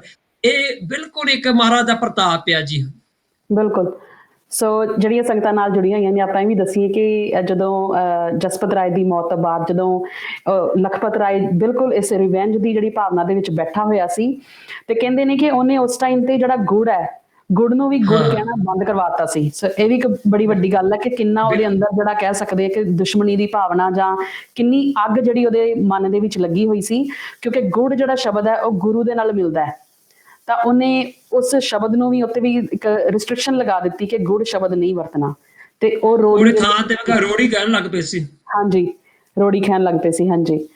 ਤੇ ਇਸ ਤੋਂ ਇਲਾਵਾ ਕਹਿੰਦੇ ਕਿ ਬਹੁਤ ਸਾਰੀਆਂ ਜਿਹੜੀਆਂ ਗੁਰੂ ਗ੍ਰੰਥ ਸਾਹਿਬ ਜੀ ਦੇ ਜਿਹੜੇ ਉਹ ਵੀ ਨਹੀਂ, ਗੁਰੂ ਗ੍ਰੰਥ ਵੀ ਨਹੀਂ ਕਹਿਣਾ, ਪੋਥੀ ਕਹਿਣਾ ਹੈ। ਸੋ ਇਹੋ ਜਿਹੇ ਬਹੁਤ ਸਾਰੇ ਇਤਿਹਾਸਿਕ ਜਿਹੜੇ ਹਵਾਲੇ ਵੀ ਮਿਲਦੇ ਆ ਕਿ ਜਿਹਦੇ ਚ ਬਹੁਤ ਸਾਰਾ ਉਹਨੇ ਸਿੱਖਾਂ ਤੇ ਜ਼ੁਲਮ ਕੀਤਾ, ਬਹੁਤ ਬੇਅਦਬੀ ਕੀਤੀ। ਤੇ ਜਦੋਂ ਇਹ ਸਾਰਾ ਜਿਹੜਾ ਕਾਂਡ ਵਾਪਰਿਆ, ਹਾਂਜੀ, ਇਹਦੇ ਵਿੱਚ ਥੋੜਾ ਜਿਹਾ ਅਸੀਂ ਰਿਫਲੈਕਟ ਕਰ ਲਈਏ, if you just pause and reflect for it, ਤਾਂ ਇਹ ਸੋਚਣ ਦੀ ਗੱਲ ਹੈ, ਜਿਹੜਾ ਦੁਸ਼ਮਣ ਆ, ਚਲੋ ਖਾਲਸੇ ਤੇ ਕੋਈ ਦੁਸ਼ਮਣ ਨਹੀਂ, ਪਰ ਜਿਹੜੇ ਸਿੱਖਾਂ ਦੇ ਦੁਸ਼ਮਣ ਬਣੇ ਆ, ਉਹ ਦੇਖੋ ਇੰਨਾ ਡਰਦੇ ਆ ਗੁਰੂ ਤੋਂ, ਮਤਲਬ ਜਿਹੜਾ ਗੁਰੂ ਸ਼ਬਦ ਤੋਂ ਡਰਦੇ ਆ। ਇਹ ਜਿਹੜੇ ਸਿੱਖ ਗੁਰੂ ਜਪਦੇ ਆ, ਵਾਹਿਗੁਰੂ ਕਰਦੇ ਆ, ਇਹਨਾਂ ਦੀ ਕਿੰਨੀ ਤਾਕਤ, ਇਹ ਤਾਕਤ ਤੋਂ ਡਰਦੇ ਸੀ, ਬਾਣੀ ਤੋਂ ਡਰਦੇ ਸੀ ਤਾਂ ਉਹਨਾਂ ਨੇ ਗੁਰੂ ਗ੍ਰੰਥ ਸਾਹਿਬ ਦੇ ਸਰੂਪ ਅਗਨ ਭੇਟ ਕੀਤੇ ਇਹਨਾਂ ਨੇ, ਉਸ ਸਮੇਂ ਬੇਅਦਬੀਆਂ ਹਾਂਜੀ ਕੀਤੀਆਂ। ਤਾਂ ਇਹਦੇ 'ਚ ਸਾਨੂੰ ਸਾਰਿਆਂ ਨੂੰ, ਜਿਹੜੇ ਸੁਣਨ ਵਾਲਿਆਂ ਨੂੰ ਫੀਲ ਹੋਵੇ ਤੇ ਅਹਿਸਾਸ ਹੋਵੇ, ਫਿਰ ਜੇ ਦੁਸ਼ਮਣ ਇੰਨੀ ਤਾਕਤ ਮਹਿਸੂਸ ਕਰਦਾ ਸਿਮਰਨ ਦੇ ਵਿੱਚ, ਇੰਨੀ ਤਾਕਤ ਉਹਨੂੰ ਅਹਿਸਾਸ ਹੁੰਦਾ ਗੁਰਬਾਣੀ ਦੇ ਵਿੱਚ, ਤਾਂ ਅਸੀਂ ਕਿਉਂ ਇਹ ਬਾਣੀ ਛੱਡ ਦਿੱਤੀ, ਅਸੀਂ ਨਿਤਨੇਮ ਕਿਉਂ ਛੱਡਦਾ? ਜਿਹੜੇ ਵੀਰ ਭੈਣ ਨਹੀਂ ਕਰਦੇ, ਜ਼ਰੂਰ ਜੁੜੀਏ ਨਿਤਨੇਮ ਦੇ ਨਾਲ, ਸਿਮਰਨ ਨਾਲ ਜੁੜੀਏ। ਇਹ ਸਾਡੀ ਅੰਦਰ ਦੀ ਤਾਕਤ ਹੈ, ਸਾਡੀ ਆਤਮਾ ਦੀ ਖੁਰਾਕ ਹੈ। ਹਾਂਜੀ ਬਿਲਕੁਲ। ਤੇ ਇੱਥੇ ਭਾਈ ਸਾਹਿਬ ਤੁਹਾਡੀ ਗੱਲ ਬਿਲਕੁਲ ਰੈਲੇਵੈਂਟ ਹੈ। ਮੈਂ ਇਹੀ ਦੇਖ ਰਹੀ ਸੀ ਕਿ ਦੇਖੋ, ਜੇ 17ਵੀਂ 18ਵੀਂ ਸਦੀ ਦੇ ਵਿੱਚ ਵੀ ਉਹਨਾਂ ਨੇ ਪੋਥੀ ਸਾਹਿਬਾਨ ਦੀ, ਗੁਰੂ ਗ੍ਰੰਥ ਸਾਹਿਬ ਜੀ ਦੀ ਮਤਲਬ ਬਹੁਤ ਬੇਅਦਬੀ ਕੀਤੀ, ਤੇ ਅੱਜ ਵੀ ਜਦੋਂ ਅਸੀਂ ਦੇਖ ਰਹੇ ਹਾਂ 20ਵੀਂ ਸਦੀ ਦੇ ਵਿੱਚ, 21ਵੀਂ ਸਦੀ ਦੇ ਵਿੱਚ ਵੀ, ਅੱਜ ਵੀ ਜਿਹੜਾ ਦੁਸ਼ਮਣ ਹੈ ਉਹ ਸਾਡੇ ਗੁਰੂਆਂ ਦੀ, ਸਾਡੀ ਗੁਰੂ ਗ੍ਰੰਥ ਸਾਹਿਬ ਜੀ ਦੀ ਜਿਹੜੀ ਬੇਅਦਬੀ ਅੱਜ ਵੀ ਹੋ ਰਹੀ ਹੈ। ਤੇ ਜਿਹੜਾ ਕਹਿ ਸਕਦੇ ਹਾਂ ਕਿ ਉਹਨਾਂ ਦਾ ਨਿਸ਼ਾਨਾ ਜਿਹੜਾ ਅੱਜ ਵੀ ਉਹੀ ਸੇਮ ਹੈ, ਕੋਈ ਬਦਲਾਅ ਨਹੀਂ ਆਇਆ ਉਹਦੇ ਵਿੱਚ, ਕਿਉਂਕਿ ਇਹਨਾਂ ਨੂੰ ਪਤਾ ਕਿ ਪਾਵਰ, ਇਹਨਾਂ ਦੀ ਜਿਹੜੀ ਸਿੱਖਾਂ ਦੀ ਪਾਵਰ ਹੈ, ਚੜ੍ਹਦੀ ਕਲਾ ਦੀ ਜਿਹੜੀ ਭਾਵਨਾ ਹੈ, ਉਹ ਇਹਨਾਂ ਨੂੰ ਸੋਰਸ ਆਫ એનર્ਜੀ ਇਹਨਾਂ ਦਾ ਗੁਰੂ ਦੇ ਵਿੱਚ ਹੈ। ਬਿਲਕੁਲ ਭੈਣ ਜੀ, ਤੁਹਾਡੀ ਜਿਹੜੀ ਗੱਲ ਬਹੁਤ ਸਹੀ, ਬਹੁਤ ਸੋਹਣੀ ਗੱਲ ਕੀਤੀ ਆਪ ਜੀ ਨੇ।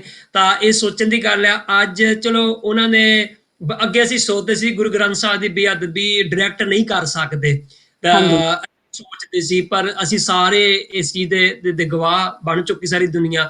ਫਿਰ ਉਹਨਾਂ ਨੇ ਡਾਇਰੈਕਟਲੀ ਵੀ ਗੁਰੂ ਗ੍ਰੰਥ ਸਾਹਿਬ ਦੇ ਅੰਗ ਪਾੜ ਕੇ, ਚਲੋ ਅਗਨ ਭੇਟ ਵੀ ਕਈ ਜਗ੍ਹਾ ਤੇ ਹੋਏ ਆ, ਜਦੋਂ ਭਨਿਆਰੇ ਹੋਣੇ ਦੇ ਸਮੇਂ ਹੋਇਆ ਸੀ, ਜਿਹੜਾ ਬਾਬਾ ਫਾਸੀ। ਤਾਂ ਇਹ ਇੱਕ ਹੋਰ ਗੱਲ ਭੈਣ ਜੀ, ਬਾਣੀ ਨੂੰ ਤੋੜਨ ਵਾਸਤੇ, ਜਿਸ ਤਰ੍ਹਾਂ ਉਹਨਾਂ ਨੇ ਕਹਿ ਦਿੱਤਾ ਗੁੜ ਸ਼ਬਦ ਨਹੀਂ ਕਹਿਣਾ, ਅੱਜ ਬਾਣੀ ਤੋੜਨ ਵਾਸਤੇ, ਸਿਮਰਨ ਤੋਂ ਤੋੜਨ ਵਾਸਤੇ ਗਾਇਕ, ਇੰਨੇ ਗਾਇਕਾਂ ਦਾ ਹੜ ਆ ਗਿਆ ਪੰਜਾਬ ਦੇ ਵਿੱਚ। ਸਾਰੇ ਗਾਇਕ ਮਾੜੇ ਨਹੀਂ, ਬਹੁਤ ਸੋਹਣੇ ਗਾਉਂਦੇ ਵੀ ਆ, ਬਹੁਤ ਸੋਹਣਾ ਮੈਸੇਜ ਵੀ ਦਿੰਦੇ ਆ। ਉਹਨਾਂ ਦੀ ਗੱਲ ਕਰ ਰਹੇ, ਬਿਲਕੁਲ ਨੀਵੀਂ ਪੱਧਰ ਤੇ ਗਾਣੇ ਗਾ ਰਹੇ ਆ, ਬਿਲਕੁਲ ਸਮਾਜ ਨੂੰ ਸੇਧ ਦੇਣ ਦੀ ਬਜਾਏ ਉਹ ਬਿਲਕੁਲ ਹੀ ਘਰ ਜਿਹੜੇ ਬਾਹਰ ਆ ਉਹਨਾਂ ਨੂੰ ਗਲਤ ਤੌਰ ਤੇ ਅਸ਼ਲੀਲਤਾ ਨਾਲ ਜੋੜ ਰਹੇ ਆ, ਵਿਕਾਰਾਂ ਨਾਲ ਜੋੜ ਰਹੇ ਆ, ਸਿੱਖੀ ਤੋਂ ਦੂਰ ਕਰ ਰਹੇ ਆ। ਹੁਣ ਇਹ ਤਾਂ ਕਹਿ ਨਹੀਂ ਸਕਦਾ ਤੁਹਾਨੂੰ ਕੋਈ ਬਾਣੀ ਨਾ ਪੜੋ, ਕੋਈ ਬਾਣੀ ਨਾ ਸੁਣੋ। ਉਹਦੀ ਥਾਂ ਤੇ ਉਹਨਾਂ ਨੇ ਗਾਣੇ ਲਾ ਦਿੱਤੇ ਆ। ਜਿੱਥੇ ਸ਼ਹੀਦ ਸਿੰਘ ਜਦੋਂ ਸ਼ਹੀਦ ਹੁੰਦੇ ਸੀ ਤੋਂ 84 ਤੋਂ ਬਾਅਦ, ਵੱਡੇ ਜਿਹੜੇ ਮਹਾਨ ਜਿਹੜੇ ਯੋਧੇ ਸਨ, ਜਿੱਦਾਂ ਭਾਈ ਜੁਗਰਾਜ ਸਿੰਘ ਤੂਫਾਨ ਵਰਗੇ, ਜਿਹੜੇ ਜਦੋਂ ਸ਼ਹੀਦ ਹੁੰਦੇ ਸੀ ਤਾਂ ਸੰਗਤ ਦਾ ਇਕੱਠ ਬਹੁਤ ਵੱਡਾ ਹੁੰਦਾ ਸੀ। ਤਾਂ ਇਹਨਾਂ ਦੇ ਮੁਕਾਬਲੇ ਕੀਤੇ ਗਿਆ, ਇਹ ਜੋੜ ਮੇਲੇ ਲਾਏ, ਮਾਫ ਕਰੋ, ਜੋ ਸੱਭਿਆਚਾਰਕ ਮੇਲੇ ਲਾਏ ਗਏ, ਜਿਹਨੂੰ ਕਹਿੰਦੇ ਕਲਚਰਲ ਫੈਸਟੀਵਲਸ ਮਿਊਜ਼ਿਕ, ਡਾਂਸ। ਤਾਂ ਮਤਲਬ ਲੋਕਾਂ ਦਾ ਮਨ ਜਿਹੜਾ ਮਨੋਰੰਜਨ ਵੱਲ, ਉਹ ਲੋਕੀ ਐਂਟਰਟੇਨਮੈਂਟ ਵੱਲ, ਜਿਹੜਾ ਗੰਦੀ ਐਂਟਰਟੇਨਮੈਂਟ ਹੈ ਉਹਦੇ ਵੱਲ ਲਾਇਆ ਜਾਵੇ। ਜਿਹੜਾ ਸੰਘਰਸ਼ ਮੀਨਿੰਗ ਦਾ ਫਰੀडम ਸਟਰਗਲ, ਜਾਂ ਆਪਣੇ ਹੱਕਾਂ ਬਾਰੇ, ਜਾਂ ਜੋ ਉਹਨਾਂ ਦੇ ਉੱਪਰ ਤਸ਼ੱਦਦ ਹੋ ਰਿਹਾ ਉਹਨਾਂ ਵੱਲ ਧਿਆਨ ਹੀ ਨਾ ਜਾਵੇ। ਸੋ ਉਹ ਸਮੇਂ ਵੀ ਸੀ। ਫਿਰ ਇਹ ਜੇ ਬਾਣੀ ਨੂੰ ਭੁੱਲ ਜਾਓਗੇ, ਇਹਨਾਂ ਦੀ ਮਾਨਸਿਕ ਪੱਧਰ, consciousness that will be reduced, ਉਹਨਾਂ ਦੀ ਮਾਨਸਿਕਤਾ ਜਿਹੜੀ ਆ ਉਹ ਅਸੀਂ ਬਿਲਕੁਲ ਨੀਵੀਂ ਪੱਧਰ ਤੇ ਲਿਆ ਸਕਦੇ, ਜਿੱਤੇ ਇਹ ਗੁਲਾਮੀ ਪ੍ਰਵਾਨ ਕਰ ਲੈਣ, where they accept slavery। ਪਰ ਉਦੋਂ ਸਾਡੇ ਜੇ ਵੱਡੇ ਨੇ ਬੜੇ ਐਨ ਅਡੋਰ ਰਹੇ, ਫਰਮ ਰਹੇ, they were very steadfast in their principles। ਅੱਜ ਵੀ ਲੋੜ ਆ। ਫਿਰ ਅਸੀਂ ਬੇਸ਼ੱਕ ਸਾਨੂੰ ਠੇਕੇ ਖੜਾ ਦੇਣ ਸਰਕਾਰ, ਜੋ ਹੋ ਰਿਹਾ ਜੋ ਹੋ ਰਹੀ ਆ, ਬੇਸ਼ੱਕ ਇੱਥੇ ਗੰਦੇ ਗੀਤਾਂ ਦਾ ਪ੍ਰਚਾਰ ਹੋ ਰਿਹਾ, ਮੇਨ ਟੀਵੀ ਸਟੇਸ਼ਨ, ਇੱਥੇ ਤੱਕ ਅੰਮ੍ਰਿਤਸਰ ਦੇ ਵਿੱਚ ਤੁਸੀਂ ਜਾ ਰਹੇ ਆ ਤੇ ਵੱਡੀ ਸਕਰੀਨ ਲੱਗੀ ਆ, ਜਿੱਥੇ ਆਪੇ ਮਹਾਰਾਜਾ ਰਣਜੀਤ ਸਿੰਘ ਦੀ ਸਟੈਚੂ ਲੱਗੀ, ਵੱਡੀ ਸਾਰੀ ਸਕਰੀਨ ਆ ਉੱਤੇ, ਪਤਾ ਨਹੀਂ ਸ਼ਰਾਬ ਦੀ, ਮੈਂ ਦੇਖੀ ਸ਼ਰਾਬ ਦੀ ਐਡਵਰਟਾਈਜ਼ਮੈਂਟ ਵੀ ਉੱਤੇ ਉੱਪਰ, ਹੋਰ ਚੀਜ਼ਾਂ ਦੀ ਐਡਵਰਟਾਈਜ਼ਮੈਂਟ। ਭਾਵ ਤੁਹਾਡਾ ਇਹ ਜੋ ਸਟੈਚੂਜ਼ ਦੇ ਵਿੱਚ ਦੇਖਿਆ, ਤੁਹਾਡਾ ਜਿਹੜਾ ਅਟੈਂਸ਼ਨ ਆ ਉਹ ਗੁਰੂ ਤੋਂ ਤੋੜਨਾ। ਇਹਦੇ ਵਿੱਚ ਸਾਰੇ ਸੁਚੇਤ ਰਹੀ, ਤਕੜੇ ਬਣੀਏ, ਤਾਂ ਅਸੀਂ ਆਪਣੀ ਜ਼ਿੰਮੇਵਾਰੀ ਪਛਾਣੀਏ ਜੀ। ਬਿਲਕੁਲ। ਅਸੀਂ ਪਿੱਛੇ ਜੇ ਜਾਣਦੇ ਵੀ ਹਾਂ ਕਿ ਜਿਹੜੀ ਉੱਥੇ ਹੈਰੀਟੇਜ ਸਟਰੀਟ ਦਾ ਇੱਕ ਰੌਲਾ ਵੀ ਪਿਆ ਸੀ ਕਿ ਉੱਥੇ ਇੱਕ ਨੱਚਣ ਗਾਉਣ ਵਾਲੇ ਜਿਹੜੇ ਬੁੱਤ ਸੀ, ਉਹ ਬਿਲਕੁਲ ਦਰਬਾਰ ਸਾਹਿਬ ਦੇ ਜਾਣ ਵਾਲੇ ਰਸਤੇ ਦੇ ਵਿੱਚ ਲੱਗੇ ਹੋਏ ਸੀ। ਸੋ ਪਿੱਛੇ ਸੰਘਰਸ਼ ਕੀਤਾ ਗਿਆ ਕੁਝ ਸਿੱਖਾਂ ਵੱਲੋਂ, ਤੇ ਉਹਨਾਂ ਵਿੱਚ ਜਿੱਤ ਹੋਈ ਕਿ ਉਹ ਜਿਹੜੇ ਬੁੱਤ ਹੈ ਬਾਅਦ ਵਿੱਚ ਤੋੜ ਕੇ ਉਹ ਦੂਜੀ ਜਗ੍ਹਾ ਜਿਹੜੇ ਆ ਉਹ ਮੂਵ ਕੀਤੇ ਗਏ। ਸੋ ਇਹ ਵੀ ਇੱਕ ਦੇਖਣ ਵਾਲੀ ਗੱਲ ਸੀ ਕਿ ਉੱਥੇ ਪਹਿਲੀ ਗੱਲ ਕਿ ਲਗਾਏ ਹੀ ਕਿਉਂ ਗਏ ਸੀ। ਸੋ ਇਸ ਤਰ੍ਹਾਂ ਦੇ ਬਹੁਤ ਜਿਹੜੇ ਵਾਰ ਨੇ ਉਹ ਸਿੱਖਾਂ ਤੇ ਬਾਰ-ਬਾਰ ਕੀਤੇ ਜਾਂਦੇ ਨੇ। ਇਹਨਾਂ ਨੂੰ ਟੈਸਟ ਕੀਤਾ ਜਾਂਦਾ ਹੈ ਕਿ ਅਜੇ ਵੀ ਇਹ ਜਾਗਦੇ ਆ ਕਿ ਨਹੀਂ ਜਾਗਦੇ। ਸੋ ਬਿਲਕੁਲ। ਸੋ ਅੱਗੇ ਗੱਲ ਅਸੀਂ ਕਰਦੇ ਹਾਂ। ਸੋ ਉਸੇ ਟਾਈਮ ਤੇ ਜਦੋਂ ਇਹ ਜਿਹੜੀ ਗੁੜ ਵਾਲੀ ਗੱਲ ਸੀ, ਤੇ ਨਾਲ ਹੀ ਉਸੇ ਟਾਈਮ ਕਹਿੰਦੇ ਕਿ ਜਿਹੜੇ ਸਿੱਖਾਂ ਦੇ ਉਸ ਟਾਈਮ ਧਾਰਮਿਕ ਅਸਥਾਨ ਸੀ, ਗੁਰਦੁਆਰਾ ਸਾਹਿਬ ਸੀ, ਉਹਨਾਂ ਨੂੰ ਮੁਗਲਾਂ ਨੇ ਆਪਣਾ ਜਿਹੜਾ ਘੋੜਿਆਂ ਦੇ ਤਬੇਲਿਆਂ ਦੇ ਵਿੱਚ ਉਹਨੂੰ ਬਦਲ ਦਿੱਤਾ ਸੀ। ਸੋ ਇਹੋ ਜਿਹੇ ਵੀ ਜਿਹੜੇ ਕੰਮ ਨੇ ਉਸ ਟਾਈਮ ਹੋਏ ਨੇ। ਸੋ ਰੱਜ ਕੇ, ਜਿਸ ਤਰ੍ਹਾਂ ਕਹਿ ਸਕਦੇ ਕਿ ਰੱਜ ਕੇ ਬੇਅਦਬੀ ਤੇ ਕਤਲੇਆਮ ਜਿਹੜਾ ਸਿੱਖਾਂ ਦਾ ਉਹ ਲਖਪਤ ਰਾਏ ਵੱਲੋਂ ਕੀਤਾ ਗਿਆ। ਇੱਕ ਨਾਮ ਭਾਈ ਸਾਹਿਬ ਜੀ ਆਉਂਦਾ ਹੈ ਜਿਹੜਾ ਇਤਿਹਾਸ ਦੇ ਵਿੱਚ, ਉਸ ਸਮੇਂ ਦੇ ਵਿੱਚ, ਲਖਪਤ ਰਾਏ ਦੇ ਸਮੇਂ ਦੇ ਵਿੱਚ, ਉਹ ਹੈ ਦੀਵਾਨ ਕੌੜਾ ਮੱਲ ਜੀ ਦਾ। ਜਿਹੜੇ ਕਿ ਉਸ ਟਾਈਮ ਜਿਹੜੇ ਇੱਥੋਂ ਦੇ ਹਿੰਦੂ ਪਤਵੰਤੇ ਸੀ ਉਹਨਾਂ ਦੀ ਬਹੁਤ ਇੱਜ਼ਤ ਕਰਦੇ ਸੀ ਤੇ ਸਿੱਖ ਜਥੇਬੰਦੀਆਂ ਵੀ ਉਹਨਾਂ ਦੀ ਬਹੁਤ ਇੱਜ਼ਤ ਕਰਦੀਆਂ ਸੀ, ਕਿਉਂਕਿ ਉਹ ਜਾਣਦੇ ਸੀ ਕਿ ਜਿਹੜੇ ਸਿੱਖ ਗੁਰੂਆਂ ਨੇ ਹਿੰਦੂਆਂ ਦੇ ਵਾਸਤੇ ਜਿਹੜਾ ਬਹੁਤ ਆਪਣੀ ਸ਼ਹਾਦਤ ਦਿੱਤੀ ਹੈ ਤੇ ਉਹਨਾਂ ਦੇ ਸਿਰ ਤੇ ਜਿਹੜਾ ਉਹਨਾਂ ਦਾ ਉਪਕਾਰ ਹੈਗਾ।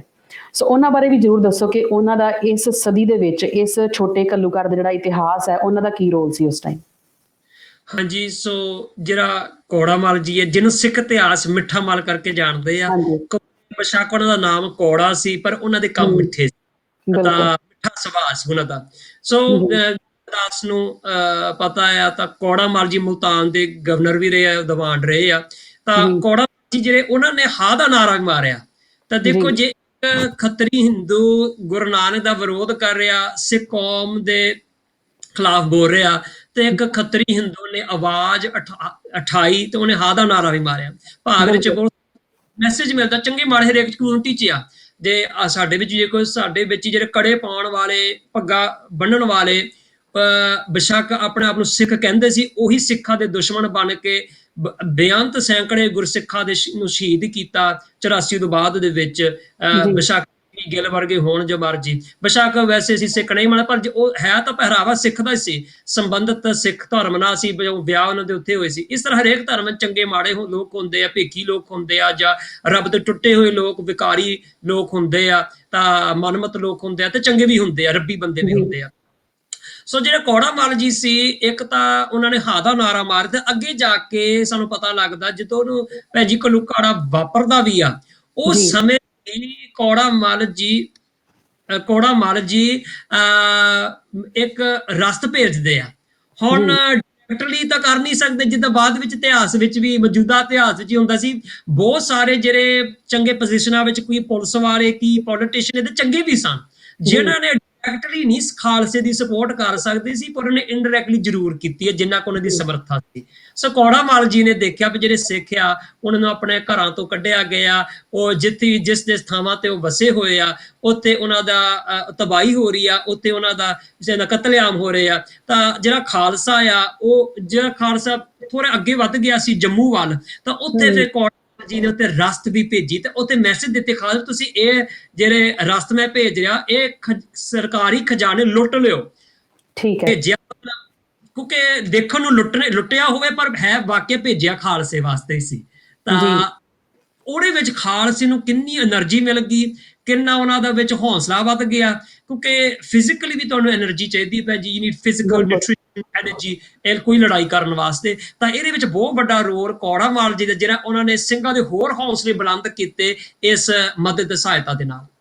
ਬਿਲਕੁਲ ਬਿਲਕੁਲ ਸਹੀ ਕਿਹਾ ਤੁਸੀਂ।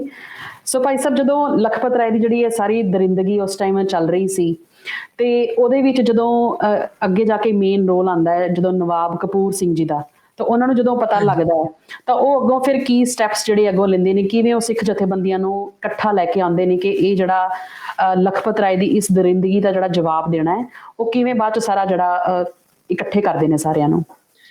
ਉਸ ਸਮੇਂ ਨਵਾਬ ਕਪੂਰ ਸਿੰਘ ਜੀ ਕੌਮ ਦੇ ਜਥੇਦਾਰ, ਦਲ ਖਾਲਸਾ ਉਸ ਸਮੇਂ ਨਾਮ ਦਿੱਤਾ ਜਾਂਦਾ ਸੀ। ਤਾਂ ਉਹਨਾਂ ਨੇ ਆਪਣੇ ਕਮਾਂਡ ਹੇਠ ਸਿੱਖਾਂ ਨੂੰ ਇਹ ਕਿਹਾ ਸੀ ਕਿ ਕਾਹਨੂੰਵਾਨ ਵੱਲ, ਉੱਥੇ ਉਸ ਡਾਇਰੈਕਸ਼ਨ ਵਿੱਚ, ਕਾਹਨੂੰਵਾਨ ਗੁਰਦਾਸਪੁਰ ਜ਼ਿਲ੍ਹੇ ਵਿੱਚ ਆ, ਉਹ ਜੰਗਲੀ ਏਰੀਆ ਸੀ, ਜਿੱਥੇ in English you say it was a marshland where it is quite a wet area, it has a dense forest as well. So by Nawab Kapoor Singh asked the Sikhs to march towards the area. So ਐਸੀ ਜਿਹੜੀ ਜਗ੍ਹਾ ਸੀ, ਕਾਹਨੂੰਵਾਨ ਜਿਹੜਾ ਜੰਗਲ ਸੀ, ਉਧਰ ਵੱਲ ਤੁਰਨ ਦੀ ਕੌਮ ਦੇ ਜਥੇਦਾਰ ਭਾਈ ਨਵਾਬ ਕਪੂਰ ਸਿੰਘ ਨੇ ਹੁਕਮ ਕੀਤਾ। ਤਾਂ ਸਾਰੀ ਸਿੱਖ ਸੰਗਤਾਂ ਨੂੰ ਉਸ ਚੀਜ਼ ਨੂੰ ਮੰਨਦਿਆਂ ਕਾਹਨੂੰਵਾਨ ਜੰਗਲ ਵੱਲ ਤੁਰ ਪਏ ਸੀ। ਉੱਥੇ ਅੱਗੇ ਜਾਂਦੇ ਪਏ, ਜਿਹੜਾ ਲਖਪਤ ਰਾਏ ਆ ਉਹਨੂੰ ਪਤਾ ਲੱਗ ਜਾਂਦਾ, ਤਾਂ ਉਹ ਵੀ ਪਿੱਛਾ ਕਰਕੇ ਕਾਹਨੂੰਵਾਨ ਜੰਗਲ ਨੂੰ ਫਿਰ ਘੇਰਾ ਪਾ ਦਿੰਦਾ ਆ ਜੀ।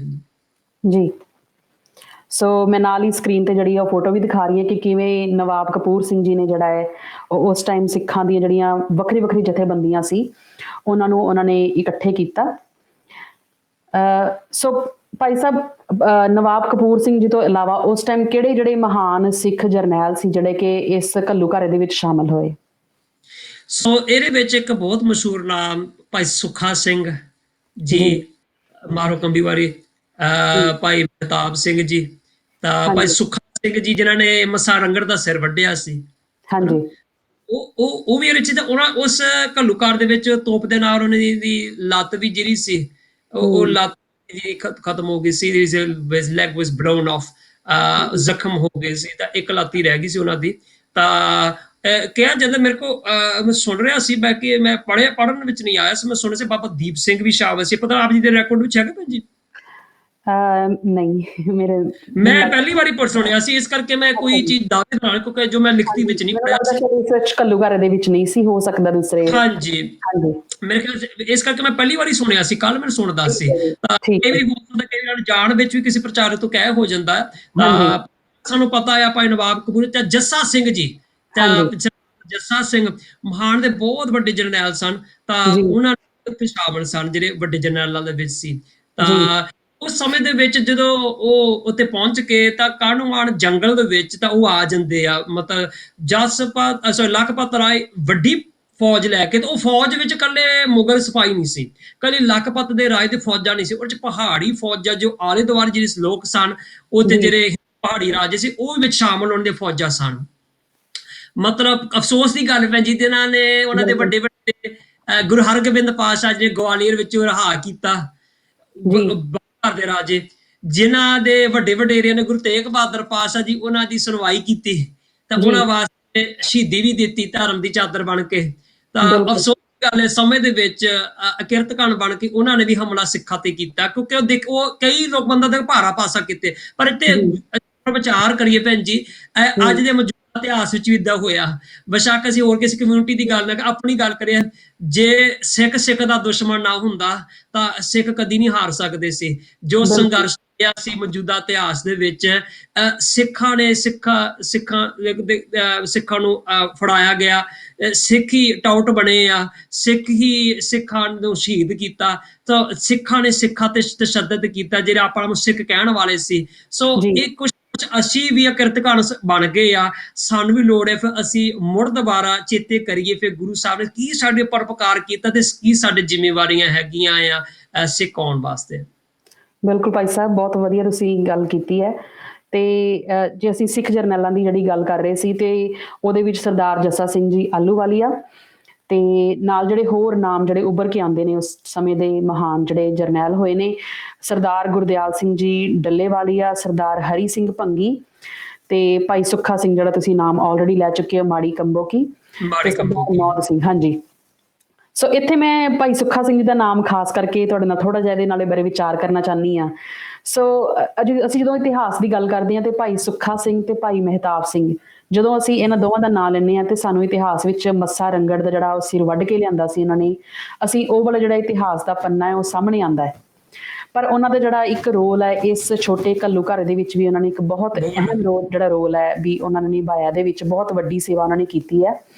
ਤੇ ਇੱਕ ਛੋਟੀ ਜਿਹੀ ਮੈਨੂੰ ਸਟੋਰੀ ਜਿਹੜੀ ਉਹਨਾਂ ਦੀ ਬਚਪਨ ਦੀ ਜਿਹੜੀ ਹੈ ਉਹ ਮੈਂ ਅੱਜ ਹੀ ਜਦੋਂ ਇਸ ਬਾਰੇ ਤਿਆਰੀ ਕਰ ਰਹੀ ਸੀ ਤੇ ਮੈਂ ਉਹ ਪੜ੍ਹੀ ਉਹਦੇ ਬਾਰੇ। ਕਹਿੰਦੇ ਜੀ ਬਚਪਨ ਦੇ ਵਿੱਚ ਨਾ ਉਹਨਾਂ ਦੇ ਜਦੋਂ ਮੁਗਲਾਂ ਦਾ ਜਿਹੜਾ ਜ਼ਬਰ ਜ਼ੁਲਮ ਸੀ ਤੇ ਉਹ ਕਾਫੀ ਵੱਧ ਗਿਆ ਸੀ ਤੇ ਪਿੰਡਾਂ ਦੇ ਪਿੰਡ ਜਿਹੜੇ ਆ ਉਹਦੇ ਵਿੱਚ ਮੁਗਲ ਸਿੱਖਾਂ ਨੂੰ ਖਤਮ ਕਰ ਰਹੇ ਸੀ। ਤੇ ਭਾਈ ਸੁੱਖਾ ਸਿੰਘ ਨੂੰ ਸ਼ੁਰੂ ਤੋਂ ਹੀ ਜਿਸ ਤਰ੍ਹਾਂ ਬਹੁਤ ਸਿੱਖੀ ਨਾਲ ਪਿਆਰ ਸੀ ਤੇ ਉਹਨਾਂ ਨੇ ਛੋਟੇ ਹੁੰਦੇ ਹੀ ਉਹਨਾਂ ਨੇ ਅੰਮ੍ਰਿਤ ਜਿਹੜਾ ਪਾਨ ਜਿਹੜਾ ਕਰ ਲਿਆ ਸੀ। ਤੇ ਪਰ ਉਹਨਾਂ ਦੇ ਮਾਤਾ ਜੀ ਜਿਹੜੇ ਆ ਉਹ ਮਮਤਾ ਦੇ ਵਿੱਚ ਨਿਰਮੋਹੇ ਪਏ ਸੀ ਤੇ ਉਹਨਾਂ ਨੂੰ ਲੱਗਾ ਕਿ ਜੇ ਮੁਗਲਾਂ ਨੂੰ ਪਤਾ ਲੱਗ ਗਿਆ ਕਿ ਮੇਰਾ ਪੁੱਤਰ ਉਹਨੇ ਅੰਮ੍ਰਿਤ ਪਾਨ ਕੀਤਾ ਤੇ ਸਿੱਖ ਹੈਗਾ ਇਹਨੂੰ ਮਾਰ ਦੇਣਗੇ। ਤੇ ਕਹਿੰਦੇ ਉਹਨਾਂ ਨੇ ਉਹਨੂੰ ਸੁੱਤੇ ਪਏ ਆਪਣਾ ਭਾਈ ਸੁੱਖਾ ਸਿੰਘ ਨੂੰ ਭੰਗ ਵਾਲੇ ਕਹਿੰਦੇ ਪਕੌੜੇ ਖਵਾ ਕੇ ਉਹਨੂੰ ਬੇਹੋਸ਼ੀ ਚ ਕਰਕੇ ਤੇ ਉਹਦੇ ਕੇਸ ਕਤਲ ਕਰ ਦਿੱਤੇ ਸੀ। ਸੋ ਇਹ ਜਿਹੜੀ ਘਟਨਾ ਹੈ ਭਾਈ ਸੁੱਖਾ ਸਿੰਘ ਜੀ ਦੇ ਨਾਲ ਬਚਪਨ ਦੇ ਵਿੱਚ ਹੋਈ ਤੇ ਜਦੋਂ ਸਵੇਰੇ ਉੱਠ ਕੇ ਦੇਖਿਆ ਕਿ ਮੇਰੇ ਕੇਸ ਕਤਲ ਹੋ ਚੁੱਕੇ ਨੇ ਤੇ ਉਹਨਾਂ ਨੇ ਇਹ ਜਿਹੜਾ ਦੁੱਖ ਨਾ ਸਹਾਰਦੇ ਹੋਏ ਉਹਨਾਂ ਨੇ ਇੱਕ ਖੂਹ ਦੇ ਵਿੱਚ ਛਾਲ ਮਾਰ ਦਿੱਤੀ, ਕਿਉਂਕਿ ਉਹਨਾਂ ਨੂੰ ਇੰਨਾ ਦੁੱਖ ਸੀ ਕਿ ਮੈਂ ਕੇਸ ਕਤਲਾਂ ਦੇ ਨਾਲ ਕਿਵੇਂ ਜਿੰਦਾ ਰਵਾਂਗਾ। ਵੀ ਇੰਨਾ ਉਸ ਟਾਈਮ ਤੇ ਉਹਨਾਂ ਨੂੰ ਆਪਣਾ ਫੀਲ ਹੋਇਆ ਕਿ ਮੈਂ ਗੁਰੂ ਤੋਂ ਬਗੈਰ ਤੇ ਕੁਛ ਵੀ ਨਹੀਂ ਹੈ ਤੇ ਮੇਰੀ ਮਾਂ ਨੇ ਮੈਨੂੰ ਕੀ ਕਰ ਦਿੱਤਾ ਹੈ। ਤੇ ਜਦੋਂ ਉਸ ਟਾਈਮ ਉੱਥੇ ਉਹ ਸਰਦਾਰ ਸ਼ਾਮ ਸਿੰਘ ਜੀ ਕਹਿੰਦੇ ਕਰੋੜੀਆ ਜਿਹੜੇ ਨੇ ਉਹ ਆਪਣੇ ਜਥੇ ਦੇ ਨਾਲ ਲੰਘਦੇ ਪਏ ਸੀ ਤੇ ਉਹਨਾਂ ਨੇ ਭੀੜ ਦੇਖੀ ਕਿ ਕੋਈ ਸਿੰਘ ਜਿਹੜਾ ਉਹਨੇ ਖੂਹ ਦੇ ਵਿੱਚ ਛਾਲ ਮਾਰਤੀ ਹੈ ਤੇ ਉਹਨਾਂ ਨੇ ਆਪਣੇ ਜਥੇ ਦੇ ਸਿੰਘਾਂ ਦੇ ਨਾਲ ਲੈ ਕੇ ਜਿਹੜਾ ਉਹਨਾਂ ਨੂੰ ਖੂਹ ਦੇ ਵਿੱਚੋਂ ਬਾਹਰ ਕੱਢਿਆ। ਤੇ ਜਦੋਂ ਉਹਨਾਂ ਨੂੰ ਪਤਾ ਲੱਗਾ ਕਿ ਇਹ ਸਿੱਖੀ ਨਾਲ ਇੰਨਾ ਪਿਆਰ ਕਰਦਾ ਤੇ ਉਹਨਾਂ ਨੇ ਕਿਹਾ ਕਿ ਆਤਮ ਹੱਤਿਆ ਕਰਨਾ ਵੀ ਕੋਈ ਗੁਰੂ ਦੇ ਸਿੱਖਾਂ ਦਾ ਕੰਮ ਨਹੀਂ ਹੈ, ਜੇ ਤੂੰ ਆਪਣੀ ਜਾਨ ਦੇਣਾ ਹੀ ਚਾਹੁੰਦਾ ਗੁਰੂ ਦੇ ਲਈ ਤੇ ਸਾਡੇ ਨਾਲ ਚੱਲ ਤੇ ਅਸੀਂ ਇਹਨੂੰ ਗੁਰੂ ਦੇ ਲੇਖੇ ਹੀ ਲਾਵਾਂਗੇ। ਤਾਂ ਇਸ ਤਰ੍ਹਾਂ ਜਿਹੜੀ ਆਤਮ ਹੱਤਿਆ ਕਰਨੀ ਹੈ ਉਹ ਨਹੀਂ ਕਰਨੀ। ਸੋ ਅਸੀਂ ਮਤਲਬ ਜਿਹੜੇ ਸਾਡੇ ਜਰਨੈਲ ਰਹੇ ਨੇ ਉਹਨਾਂ ਦਾ ਤੁਸੀਂ ਜੀਵਨ ਅਸੀਂ ਜਦੋਂ ਦੇਖਦੇ ਹਾਂ ਤੇ ਕਿੰਨੀ ਜਿਹੜੀ ਆ ਅਸੀਂ ਇਨਸਪੀਰੇਸ਼ਨ ਕਹਿ ਸਕਦੇ ਹਾਂ ਕਿ ਸ਼ੁਰੂ ਤੋਂ ਲੈ ਕੇ ਕਿਵੇਂ ਉਹਨਾਂ ਦਾ ਜੀਵਨ ਰਿਹਾ ਹੈ। ਇਹ ਪੜ੍ਹਨਾ ਮੈਨੂੰ ਲੱਗਦਾ ਕਿ ਬਹੁਤ ਜ਼ਰੂਰੀ ਹੈ ਸਾਨੂੰ। ਜਿਹੜਾ ਇਤਿਹਾਸ ਹੈ ਅਸੀਂ ਛੋਟੀ ਛੋਟੀ ਘਟਨਾ ਪੜ੍ਹ ਲੈਂਦੇ ਹਾਂ ਬਟ ਉਹਦੇ ਬੈਕਗਰਾਉਂਡ ਤੇ ਜਾ ਕੇ ਵੀ ਜਿਹੜੀ ਉਹ ਇਨਸਪੀਰੇਸ਼ਨ ਪਾਵਰ ਮਿਲਦੀ ਹੈ ਉਹਦੇ ਬਾਰੇ ਬਿਲਕੁਲ। ਨਾਲ ਵੀ ਜੁੜਨਾ ਬਹੁਤ ਜ਼ਰੂਰੀ ਹੈ।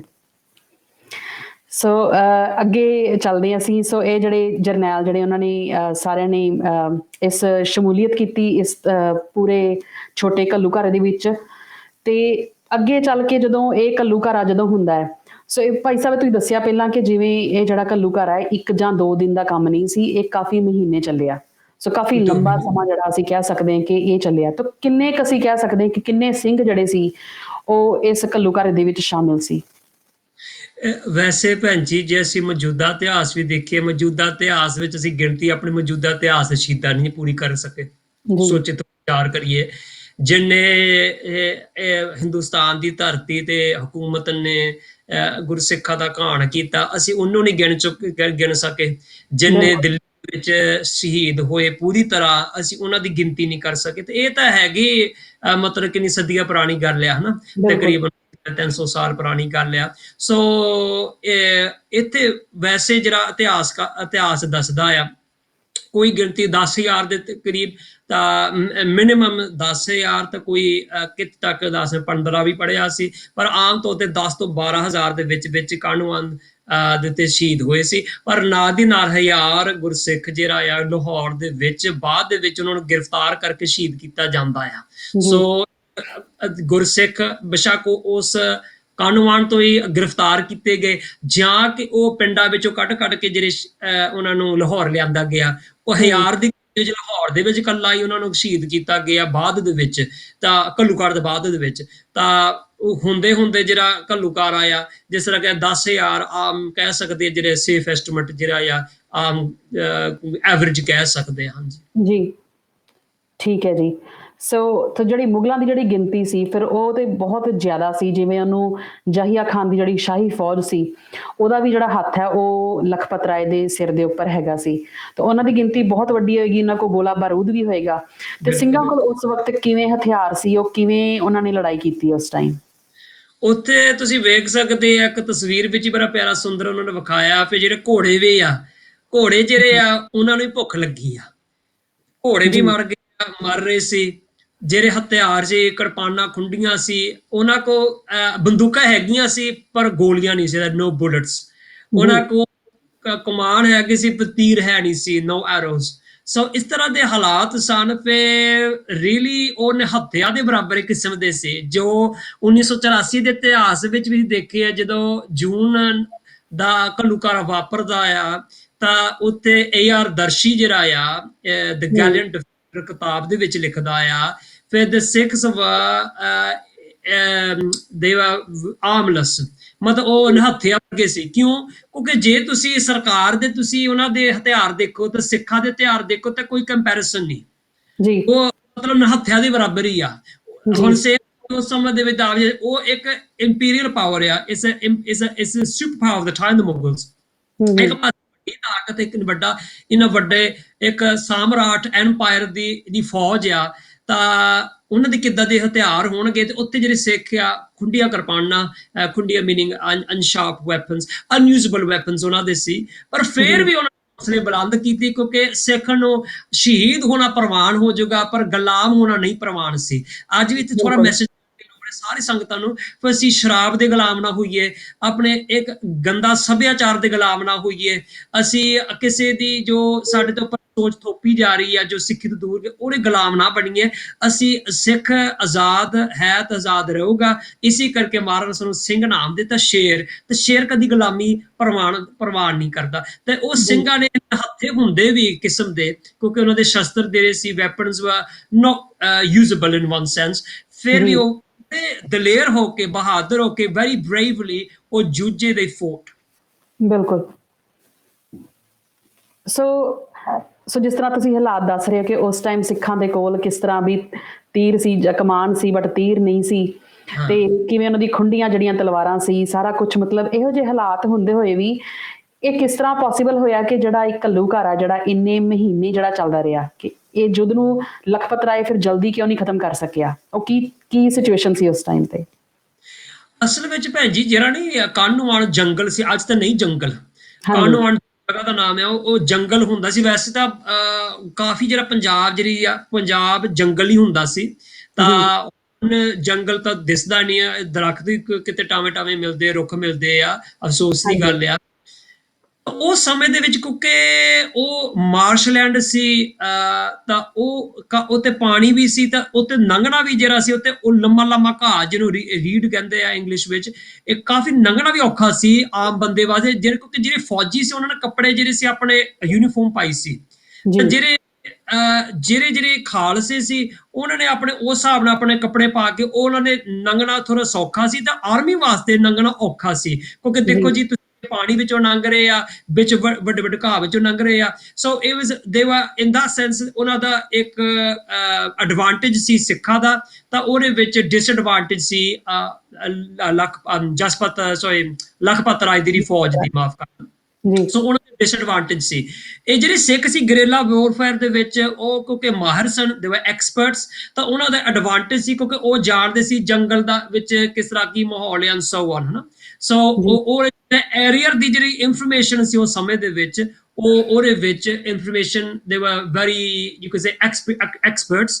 ਪਰ ਉਹਦੇ ਚ ਮੁਗਲਾਂ ਦੇ ਵਾਸਤੇ ਇੱਕ ਨਵੀਂ ਜਗ੍ਹਾ ਸੀ, ਦੇ ਵਰ ਨਿਊ ਟੂ ਦੀ ਏਰੀਆ, ਇਸ ਕਰਕੇ ਉਹਨਾਂ ਵਾਸਤੇ ਕਹਿ ਸਕਦੇ ਡਿਸਐਡਵਾਂਟੇਜ ਸੀ। ਸੋ ਜਿਹੜੇ ਸਿੱਖ ਸੀ ਜੰਗਲ ਦੇ ਵਿੱਚ ਐਨ ਵਿੱਚ ਵੜ ਗਏ ਚੁੱਕੇ ਸੀ, ਤਾਂ ਮੁਗਲਾਂ ਆਉਣ ਵਾਸਤੇ ਉਹਨਾਂ ਡਿਸਐਡਵਾਂਟੇਜ ਸੀ। ਕੋਈ ਸਿੱਖ ਅੰਦਰੋਂ ਉਹਨਾਂ ਨਾਲ ਗ੍ਰਿਲਰ ਵਾਰਫੇਅਰ ਕਰਕੇ ਉਹਨਾਂ ਤੇ ਹਮਲਾ ਕਰ ਸਕਦੇ ਸੀ।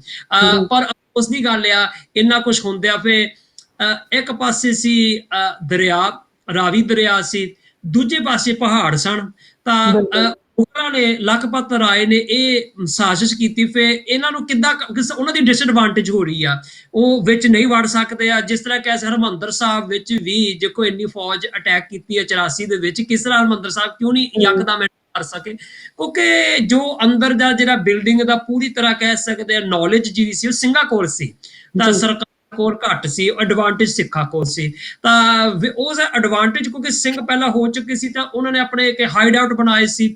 ਹਾਈਡ ਆਊਟ ਵਿੱਚੋਂ ਜਿਹੜਾ ਜੂਝ ਰਹੇ ਸੀ ਉਹਨਾਂ ਦਾ ਐਡਵਾਂਟੇਜ ਸੀ, ਸੇਮ ਜੰਗਲ ਵਿੱਚ ਸੇਮ ਸੀ। ਪਰ ਅਫਸੋਸ ਦੀ ਗੱਲ, ਜਦੋਂ ਇਹ ਹੁੰਦਾ ਹੈ ਤਾਂ ਫਿਰ ਲਖਪਤ ਰਾਏ ਜੰਗਲ ਨੂੰ ਅੱਗ ਲਾਉਣ ਦੀ ਕੋਸ਼ਿਸ਼ ਕਰਦਾ। ਫਿਰ ਜੇ ਅੱਗ ਲਾਦੀ ਹੈ ਤਾਂ ਫਿਰ ਸਿੱਖ ਜਿਹੜੇ ਆ ਉਹਨਾਂ ਨੂੰ ਜਾਂ ਬਾਹਰ ਨਿਕਲਣਾ ਪਊਗਾ ਜਾਂ ਅੱਗ ਦੇ ਨਾਲ ਉਹ ਸ਼ਹੀਦ ਹੋ ਜਾਓਗੇ।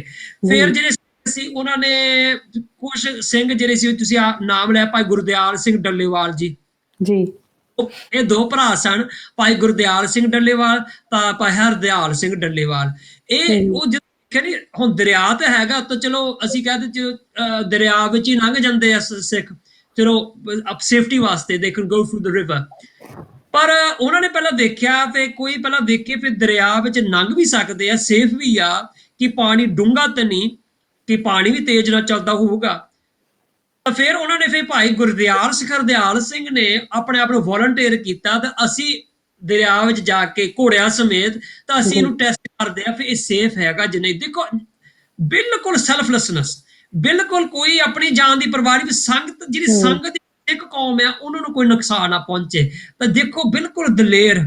ਕੋਈ ਬੰਦਾ ਕਰ ਯਾਰ ਮੈਂ ਹੁਣ ਪਾਣੀ ਜਾਵਾਂ, ਮੈਂ ਉੱਤੇ ਸ਼ਹੀਦ ਹੋ ਸਕਦਾ, ਤਾਂ ਮੈਂ ਕਿਉਂ ਜਾਵਾਂ? ਪਰ ਨਹੀਂ, ਕੋਈ ਆਪਣੀ ਦੀ ਪਰਸਨਲ ਕੋਈ ਪਰਵਾਹ ਨਹੀਂ, ਬਸ ਚਿੰਤਾ ਹੈਗੀ ਆ, ਬਸ ਇਹੀ ਆ ਫਿਰ ਕੌਮ ਦੀ ਚੜ੍ਹਦੀ ਕਲਾ ਹੋਵੇ। ਉਹ ਜਦੋਂ ਦੋ ਭਰਾ ਵਿੱਚ ਗਏ ਘੋੜਿਆਂ ਸਮੇਤ, ਤਾਂ ਉਹ ਪਾਣੀ ਜ਼ਿਆਦਾ ਡੂੰਘਾ ਸੀ, ਤੇਜ਼ੀ ਨਾਲ ਵਗ ਰਿਹਾ ਸੀ, ਤਾਂ ਉੱਥੇ ਸ਼ਹੀਦ ਹੋ ਗਏ ਸੀ। ਇਸ ਕਰਕੇ ਉੱਥੇ ਜਾਣਾ ਅਨਸੇਫ ਸੀ। ਰਹਿ ਗਏ ਪਹਾੜ ਪਿੱਛੇ, ਜਿਹੜੇ ਪਹਾੜੀ ਇਲਾਕਾ ਸੀ, ਤਾਂ ਪਹਾੜੀ ਇਲਾਕੇ ਵਿੱਚ ਉੱਤੇ ਛੋਟੇ ਛੋਟੇ ਰਾਜ ਸੀ, ਸਮੋਲ ਕਿੰਗਡਮਸ ਦਾ, ਉਹ ਹਿੰਦੂ ਪਹਾੜੀ ਰਾਜੇ ਸਨ। ਤਾਂ ਉਹਨਾਂ ਨੇ ਕਿਉਂਕਿ ਪਹਿਲਾਂ ਮੈਸੇਜ ਜਾ ਚੁੱਕਾ ਸੀ, ਢੰਡੋਰਾ ਪਿੱਟ ਕੇ, when they beat the drum and give the message that anybody who helps the Sikhs they will be persecuted as well। ਜਿਹੜਾ ਕੋਈ ਸਿੱਖਾਂ ਦੀ ਮਦਦ ਕਰੂਗਾ ਉਹ ਵੀ ਦੁਸ਼ਮਣ ਗਿਣਿਆ ਜਾਊਗਾ। ਜਿਸ ਤਰ੍ਹਾਂ ਮੌਜੂਦਾ ਇਤਿਹਾਸ ਵਿੱਚ ਕਿਹਾ, ਜਿਹੜਾ ਸਿੱਖ ਨੂੰ ਪ੍ਰਸ਼ਾਦਾ ਛਕਾ ਦੂਗਾ ਉਹਨੂੰ ਵੀ ਅੱਤਵਾਦੀ ਸਮਝ ਕੇ ਉਹਨੂੰ ਵੀ ਸ਼ਹੀਦ ਕੀਤਾ ਗਿਆ, ਤਾਂ ਉਹਨੂੰ ਵੀ ਇੱਕ ਕ੍ਰਿਮੀਨਲ ਸਮਝਿਆ ਗਿਆ। ਸੋ ਉਸ ਸਮੇਂ ਉਹ ਲੋਕ ਡਰ ਗਏ, ਜਾਂ ਉਹਨੇ ਦੇਖਿਆ ਭਾਰਾ ਪਾਸਾ ਕਿਹੜਾ, ਤਾਂ ਦਾ ਭਾਰਾ ਪਾਸਾ ਸੀ ਇਨ ਟਰਮਸ ਆਫ ਪਾਵਰ।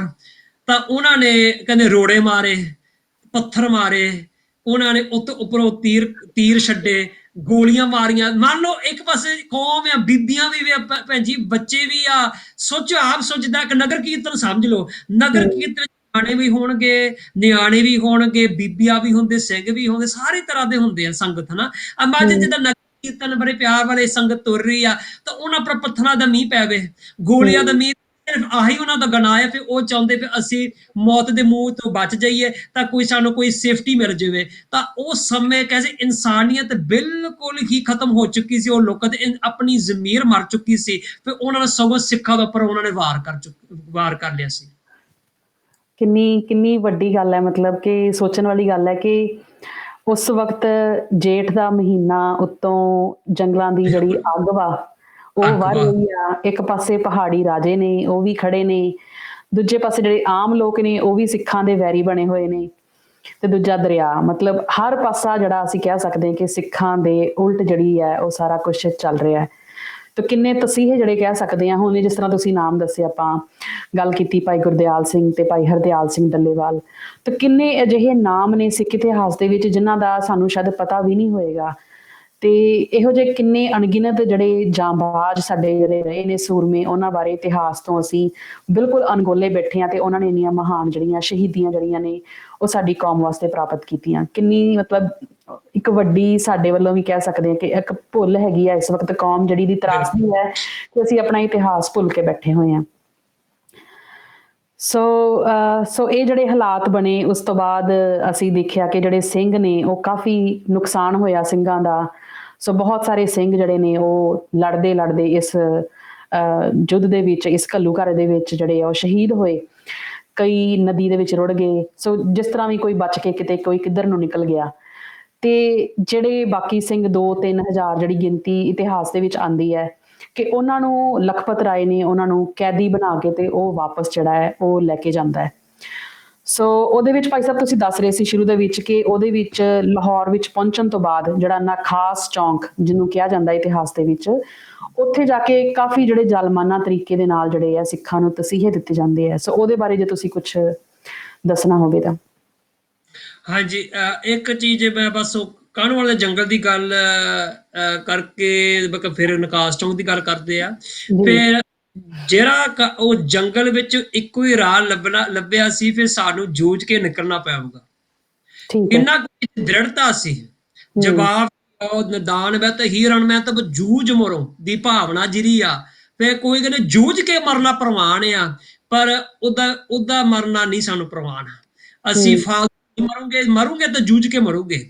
ਤੇ ਹੂੰ। ਉਹ ਸਮੇਂ ਜਿਹੜੇ ਸੀ ਬਹੁਤ ਸਿੰਘ ਸ਼ਹੀਦ ਹੋ ਕੇ ਫਿਰ ਨਿਕਲ ਵੀ ਚੁੱਕੇ ਸੀ, ਤੇ ਥੋੜੇ ਜਿਹੜੇ ਸਿੰਘ ਸੀ ਉਹ ਨਿਕਲ ਕੇ ਕੀਰਤਪੁਰ ਸਾਹਿਬ ਇਵੈਂਚੁਅਲੀ ਪਹੁੰਚਦੇ ਆ। ਸੋ ਪਰ ਜਿਹੜੇ ਫੜੇ ਜਾਂਦੇ ਆ, ਗ੍ਰਿਫਤਾਰ ਹੁੰਦੇ ਆ, ਨਕਾਸ ਚੌਂਕ ਦੇ ਵਿੱਚ ਲਿਆਂਦਾ ਜਾਂਦਾ ਆ। ਜੋ ਅਸੀਂ ਸੁਣਦੇ ਜਿਸ ਤਰ੍ਹਾਂ ਮੀਰ ਮਨੂ ਦੇ ਜੇਲ੍ਹ ਵਿੱਚ ਤਸੀਹੇ ਦਿੱਤੇ ਗਏ ਸੀ, ਸੇਮ ਸਟਾਈਲ ਦੇ ਵਿੱਚ ਸਿੱਖਾਂ ਨੂੰ ਇੱਕ, ਕਿਉਂਕਿ ਉਹ ਜਿਹੜਾ ਵੱਧ ਤੋਂ ਵੱਧ ਡਰਾਉਣਾ ਚਾਹੁੰਦੇ ਸੀ, ਤਾਂ ਜੀ। ਉਹਨਾਂ ਨੂੰ ਅੱਗੇ ਤੇ ਚੜਖੀਆਂ ਦੇ ਚਾੜਿਆ ਜਾਂਦਾ ਹੁੰਦਾ ਸੀ। ਜਿਸ ਤਰ੍ਹਾਂ ਭਾਈ ਤਾਰੂ ਸਿੰਘ ਜੀ ਸੀ, ਤਾਂ ਜੀ। ਉਹਦੇ ਵਿੱਚ ਹੱਡੀਆਂ ਭੰਨ ਦਿੱਤੀਆਂ ਜਾਂਦੀਆਂ ਸੀ, ਬੋਨ ਕ੍ਰਸ਼ਰ। ਪਰ ਇਹ ਹੁਣ ਕੀ ਆ, ਲੋਕਾਂ ਨੂੰ ਬਿਲਕੁਲ ਡਰਾਉਣ ਵਾਸਤੇ ਤਿੱਖੇ ਤਿੱਖੇ ਸੂਏ ਵੀ ਲਾਏ ਗਏ ਉਹ ਚੜਖੀਆਂ ਤੇ, ਉਹ ਸਿੱਖਾਂ ਨੂੰ ਚੀਰਨ ਵਾਸਤੇ।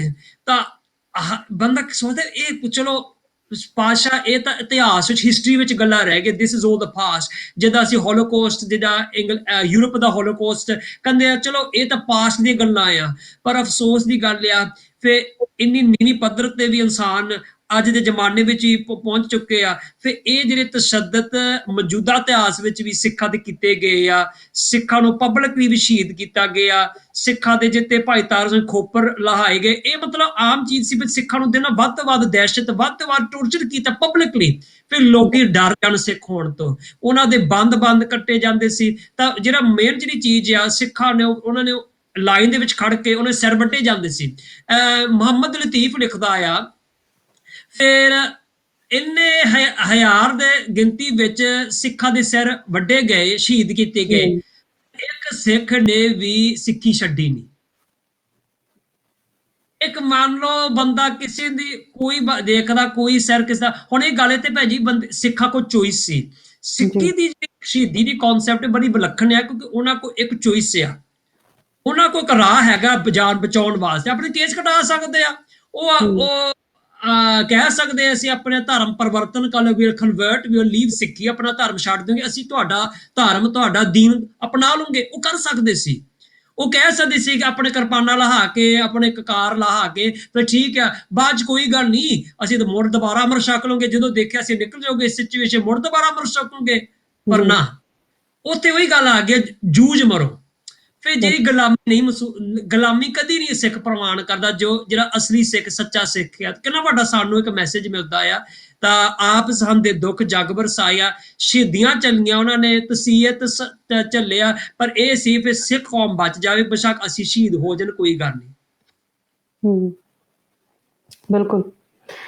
ਸੋ ਬਹੁਤ ਹੀ ਦਰਦਨਾਕ ਜਿਹੜੀ ਨੇ ਸੁਣ ਕੇ ਮਤਲਬ ਰੌਂਗਟੇ ਖੋਲਦੇ ਨੇ ਕਿ ਕਿਸ ਤਰ੍ਹਾਂ ਕਿੰਨਾ ਜ਼ਿਆਦਾ ਤਸ਼ੱਦਦ ਜਿਹੜਾ ਹੈ ਸਾਡੇ ਸਿੱਖਾਂ ਤੇ ਇਸ ਸਦੀ ਦੇ ਵਿੱਚ, ਇਸ ਘੱਲੂਘਾਰੇ ਦੇ ਵਿੱਚ ਹੋਇਆ ਹੈ। ਸੋ ਨਖਾਸ ਚੌਂਕ ਦੀ ਜਿਹੜੀਆਂ ਕੁਝ ਹੋਰ ਇਤਿਹਾਸਿਕ ਪੱਖ ਜਿਹੜੇ ਨਾਲ ਜੁੜੇ ਹੋਏ ਸੀ, ਕਹਿੰਦੇ ਕਿ ਜਿਹੜੇ ਸਿੱਖਾਂ ਦੇ ਜਿਹੜੇ ਸਰੀਰ ਸੀ, ਉਹਨਾਂ ਨੂੰ ਜਿਹੜੀਆਂ ਮਸੀਤਾਂ ਸੀ ਉਹਦੀ ਕੰਧਾਂ ਦੇ ਵਿੱਚ ਚਿਣ ਦਿੱਤਾ ਜਾਂਦਾ ਸੀ, ਵੀ ਇੰਨਾ ਜ਼ਿਆਦਾ ਤਸ਼ੱਦਦ ਜਿਹੜਾ ਉਸ ਸਮੇਂ ਕੀਤਾ ਗਿਆ, ਤੇ ਮਸੀਤਾਂ ਨੂੰ ਜਿਹੜਾ ਸਿੱਖਾਂ ਦੇ ਖੂਨ ਦੇ ਨਾਲ ਧੋਤਾ ਗਿਆ। ਵਾਹਿਗੁਰੂ।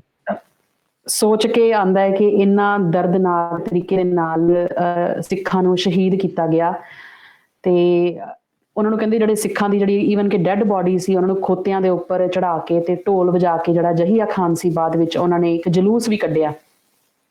ਸੋ ਇਹੋ ਜਿਹੇ ਹਾਲਾਤ ਜਿਹੜੇ ਆ, ਇੰਨੀ ਕੁ ਉਹਨਾਂ ਦੀ ਜਿਹੜੀ ਸਿੱਖਾਂ ਨਾਲ ਕਹਿ ਸਕਦੇ ਕਿ ਇੰਨਾ ਕੁ ਉਹਨਾਂ ਨੇ ਪ੍ਰਣ ਕੀਤਾ ਹੋਇਆ ਸੀ ਕਿ ਉਹਨਾਂ ਵਾਸਤੇ ਇੱਕ ਬੜੀ ਵੱਡੀ ਜਿੱਤ ਸੀ, ਕਿ ਸ਼ਾਇਦ ਉਹਨਾਂ ਨੂੰ ਲੱਗਦਾ ਸੀ ਕਿ ਅਸੀਂ ਸਿੱਖਾਂ ਦਾ ਜਿਹੜਾ ਸਿੱਖਾਂ ਨੂੰ ਖਤਮ ਕਰ ਦਿੱਤਾ ਹੈ, ਸਿੱਖਾਂ ਦੇ ਜਿਹੜਾ ਇੱਕ ਜੈਨੋਸਾਈਡ, ਘੱਲੂਘਾਰਾ, ਹੋਲੋਕਾਸਟ, ਕੁਝ ਵੀ ਅਸੀਂ ਕਹਿ ਲਈਏ, ਕਿ ਉਹਨਾਂ ਦਾ ਨਾਮੋ ਨਿਸ਼ਾਨ ਜਿਹੜਾ ਉਹ ਮਿਟਾ ਦਿੱਤਾ ਹੈ। ਇਹ ਸੋਚ ਕੇ ਖੁਸ਼ੀ ਜਿਹੜੀ ਮਨਾ ਰਹੇ ਸੀ ਉਹਦੇ ਵਿੱਚ। ਸੋ ਇੱਥੇ ਭਾਈ ਸਾਹਿਬ, ਇੱਥੇ ਤੁਹਾਨੂੰ ਕੁਛ ਇਹਦੇ ਬਾਰੇ ਕੋਈ ਉੱਥੇ ਕੋਈ ਖਾਸ ਯਾਦਗਾਰ ਗੁਰਦੁਆਰਾ ਸਾਹਿਬ ਇੱਥੇ ਕੋਈ ਕਿਹੜਾ ਬਣਿਆ ਹੋਇਆ ਜਾਂ ਨਖਾਸ ਚੌਂਕ ਤਾਂ ਹੁਣ ਤਾਂ ਭਾਜੀ ਉਹ ਤਾਂ ਹੈਗਾ ਲਾਹੌਰ ਦੇ ਵਿੱਚ, ਪਾਕਿਸਤਾਨ ਦੇ ਵਿੱਚ। ਤਾਂ ਵੈਸੇ ਸਬੱਬ ਨਹੀਂ ਬਣਿਆ ਜੇ ਉੱਥੇ ਪਾਕਿਸਤਾਨ ਜਾਣ ਵਾਸਤੇ, ਪਰ ਉੱਥੇ ਨਖਾਸ ਚੌਂਕ ਵਿੱਚ ਯਾਦਗਾਰ ਗੁਰਦੁਆਰਾ ਸਾਹਿਬ ਹੈਗੇ। ਪਰ ਅਫਸੋਸ ਦੀ ਗੱਲ ਆ, ਜਿੱਥੇ ਭਾਈ ਮਣੀ ਸਿੰਘ ਵੀ ਨਕਾਸ ਚੌਂਕ ਵਿੱਚ ਸ਼ਹੀਦ ਹੋਏ, ਉੱਥੇ ਇੱਕ ਤਾਂ ਗੁਰਦੁਆਰਾ ਸਾਹਿਬ ਹੈਗਾ ਭਾਈ ਤਾਰੂ ਸਿੰਘ ਜੀ ਦੀ ਯਾਦ ਵਿੱਚ, ਉਹ ਤਾਂ ਆਮ ਸੰਗਤ ਜਾਣਦੇ, ਟੀਵੀ ਤੇ ਦਿਖਾਇਆ ਵੀ ਜਾਂਦਾ ਹੈ।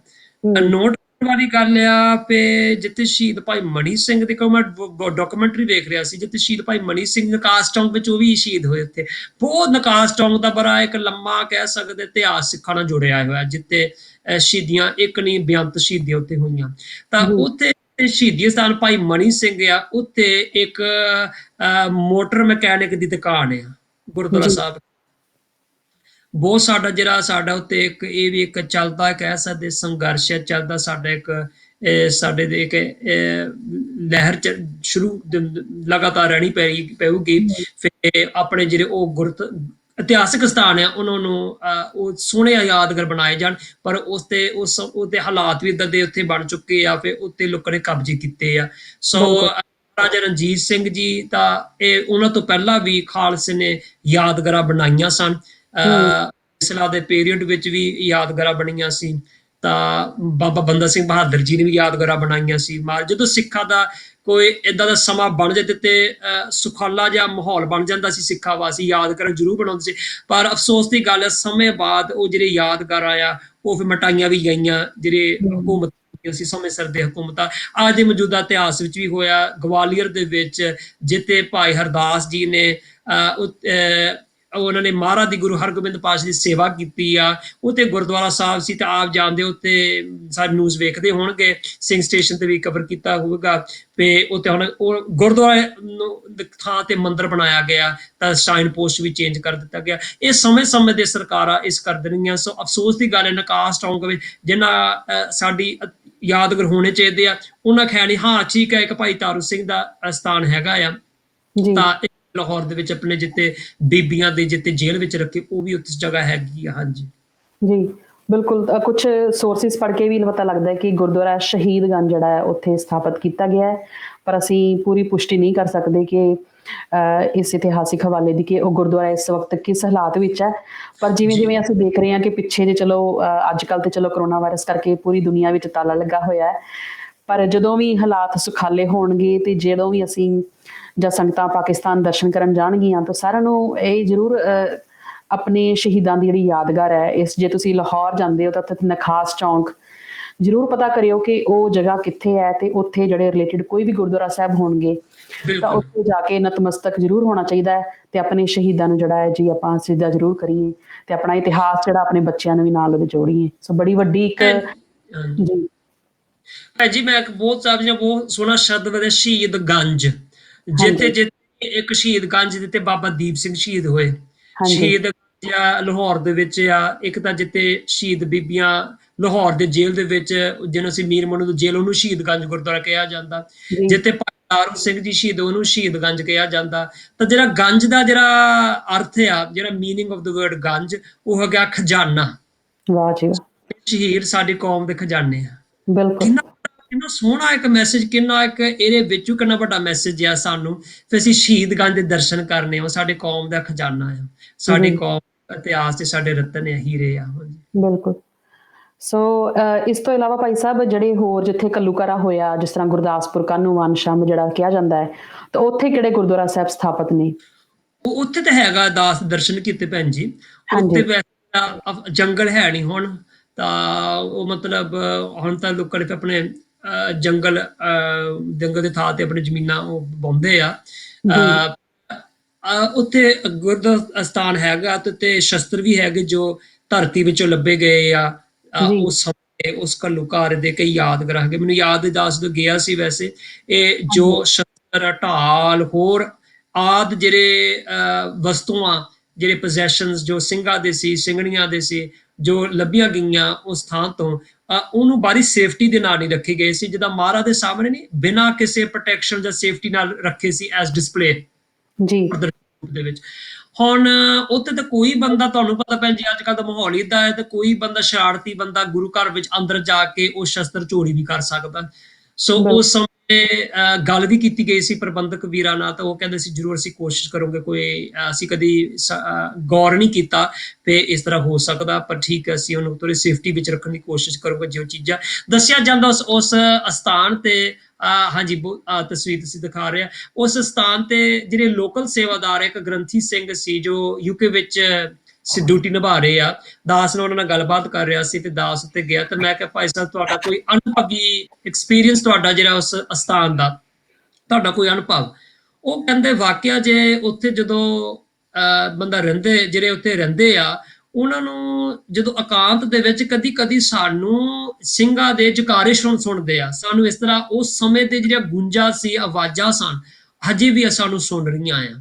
ਸੋ ਦਾਸ ਇੱਕ ਹੋਰ ਮਾਤਾ ਜੀ ਆ ਗੁਰਦਾਸਪੁਰ ਦੇ, ਤੋਂ ਦੱਸਦੇ ਉਹ ਵੀ ਕਾਫੀ ਉੱਥੇ ਨਕਮਸਤਕ ਹੁੰਦੇ ਸੀ, ਉੱਥੇ ਰਹਿਣ ਸਭਾਈਆਂ ਵੀ ਹੁੰਦੀਆਂ ਸੀ, ਕਾਹਨੂੰਵਾਨ ਅਖੰਡ ਕੀ ਜਥਾ ਉੱਥੇ ਰਹਿਣ ਸਭਾ ਵੀ ਕਰਦੀ ਆ। ਤਾਂ ਉਹ ਕਹਿੰਦੇ ਉੱਥੇ ਵੀ ਉਹਨਾਂ ਦਾ ਵੀ ਅਨੁਭਵ ਐਕਸਪੀਰੀਅੰਸ ਹੈ, ਕਹਿੰਦੇ ਉੱਥੇ ਪੁਰਾਤਨ ਸਿੰਘਾਂ ਦੀਆਂ ਮਤਲਬ ਉਹ ਗੁੰਜਾਂ ਸੁਣਦੀਆਂ, ਤੁਸੀਂ ਸੁਣ ਸਕਦੇ ਆ।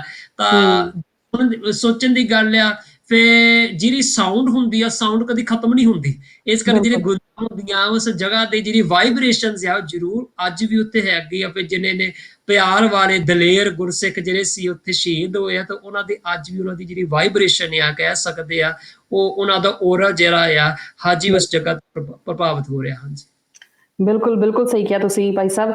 ਤੇ ਮੈਂ ਨਾ ਇੱਕ ਪਰਸਨਲ ਮੈਨੂੰ ਯਾਦ ਆਉਂਦਾ ਕਿ ਜੀ ਅਸੀਂ ਅੱਜ ਜੇ ਅਸੀਂ ਗੱਲ ਕਰੀਏ ਕਿ ਪੰਜਾਬ ਦੇ ਵਿੱਚ ਜਿਹੜੇ ਮੈਜੋਰਿਟੀ ਆਪਾਂ ਸਿੱਖ ਰਹਿੰਦੇ ਆ, ਜਾਂ ਬਾਹਰੋਂ ਵੀ ਜਿਹੜੇ ਜਾਂਦੇ ਆ, ਹਰ ਕਿਸੇ ਨੂੰ ਇੱਕ ਭਾਵਨਾ ਬਣੀ ਹੁੰਦੀ ਹੈ ਕਿ ਅਸੀਂ ਚਲੋ ਸ੍ਰੀ ਹਰਿਮੰਦਰ ਸਾਹਿਬ ਦੇ ਦਰਸ਼ਨ ਕਰਨੇ ਆ, ਜਾਂ ਆਨੰਦਪੁਰ ਸਾਹਿਬ, ਬਹੁਤ ਸਾਰੇ ਲੋਕ ਹੇਮਕੁੰਟ ਸਾਹਿਬ ਵੀ ਜਾਂਦੇ ਆ। ਜੀ ਤੇ ਬੜਾ ਘੱਟ ਸ਼ਾਇਦ ਕਈਆਂ ਨੂੰ, ਕਿਉਂਕਿ ਇਤਿਹਾਸ ਪੱਖੋਂ ਜਾਂ ਨਹੀਂ ਪਤਾ ਕਿ ਜਿਵੇਂ ਗੁਰਦਾਸਪੁਰ ਕਾਹਨੂੰਵਾਨ ਦੇ ਵਿੱਚ ਗੁਰਦੁਆਰਾ ਸਾਹਿਬ ਸੁਸ਼ੋਭਿਤ ਹੈ, ਜਿੱਥੇ ਕਿ ਸਾਡਾ ਸ਼ਹੀਦਾਂ ਦਾ ਇੰਨਾ ਖੂਨ ਡੁੱਲਿਆ ਤੇ ਇੰਨਾ ਜਿਹੜਾ ਇਤਿਹਾਸ ਹੈ ਉੱਥੇ ਸਿਰਜਿਆ ਹੋਇਆ ਉਹਨਾਂ ਨੇ।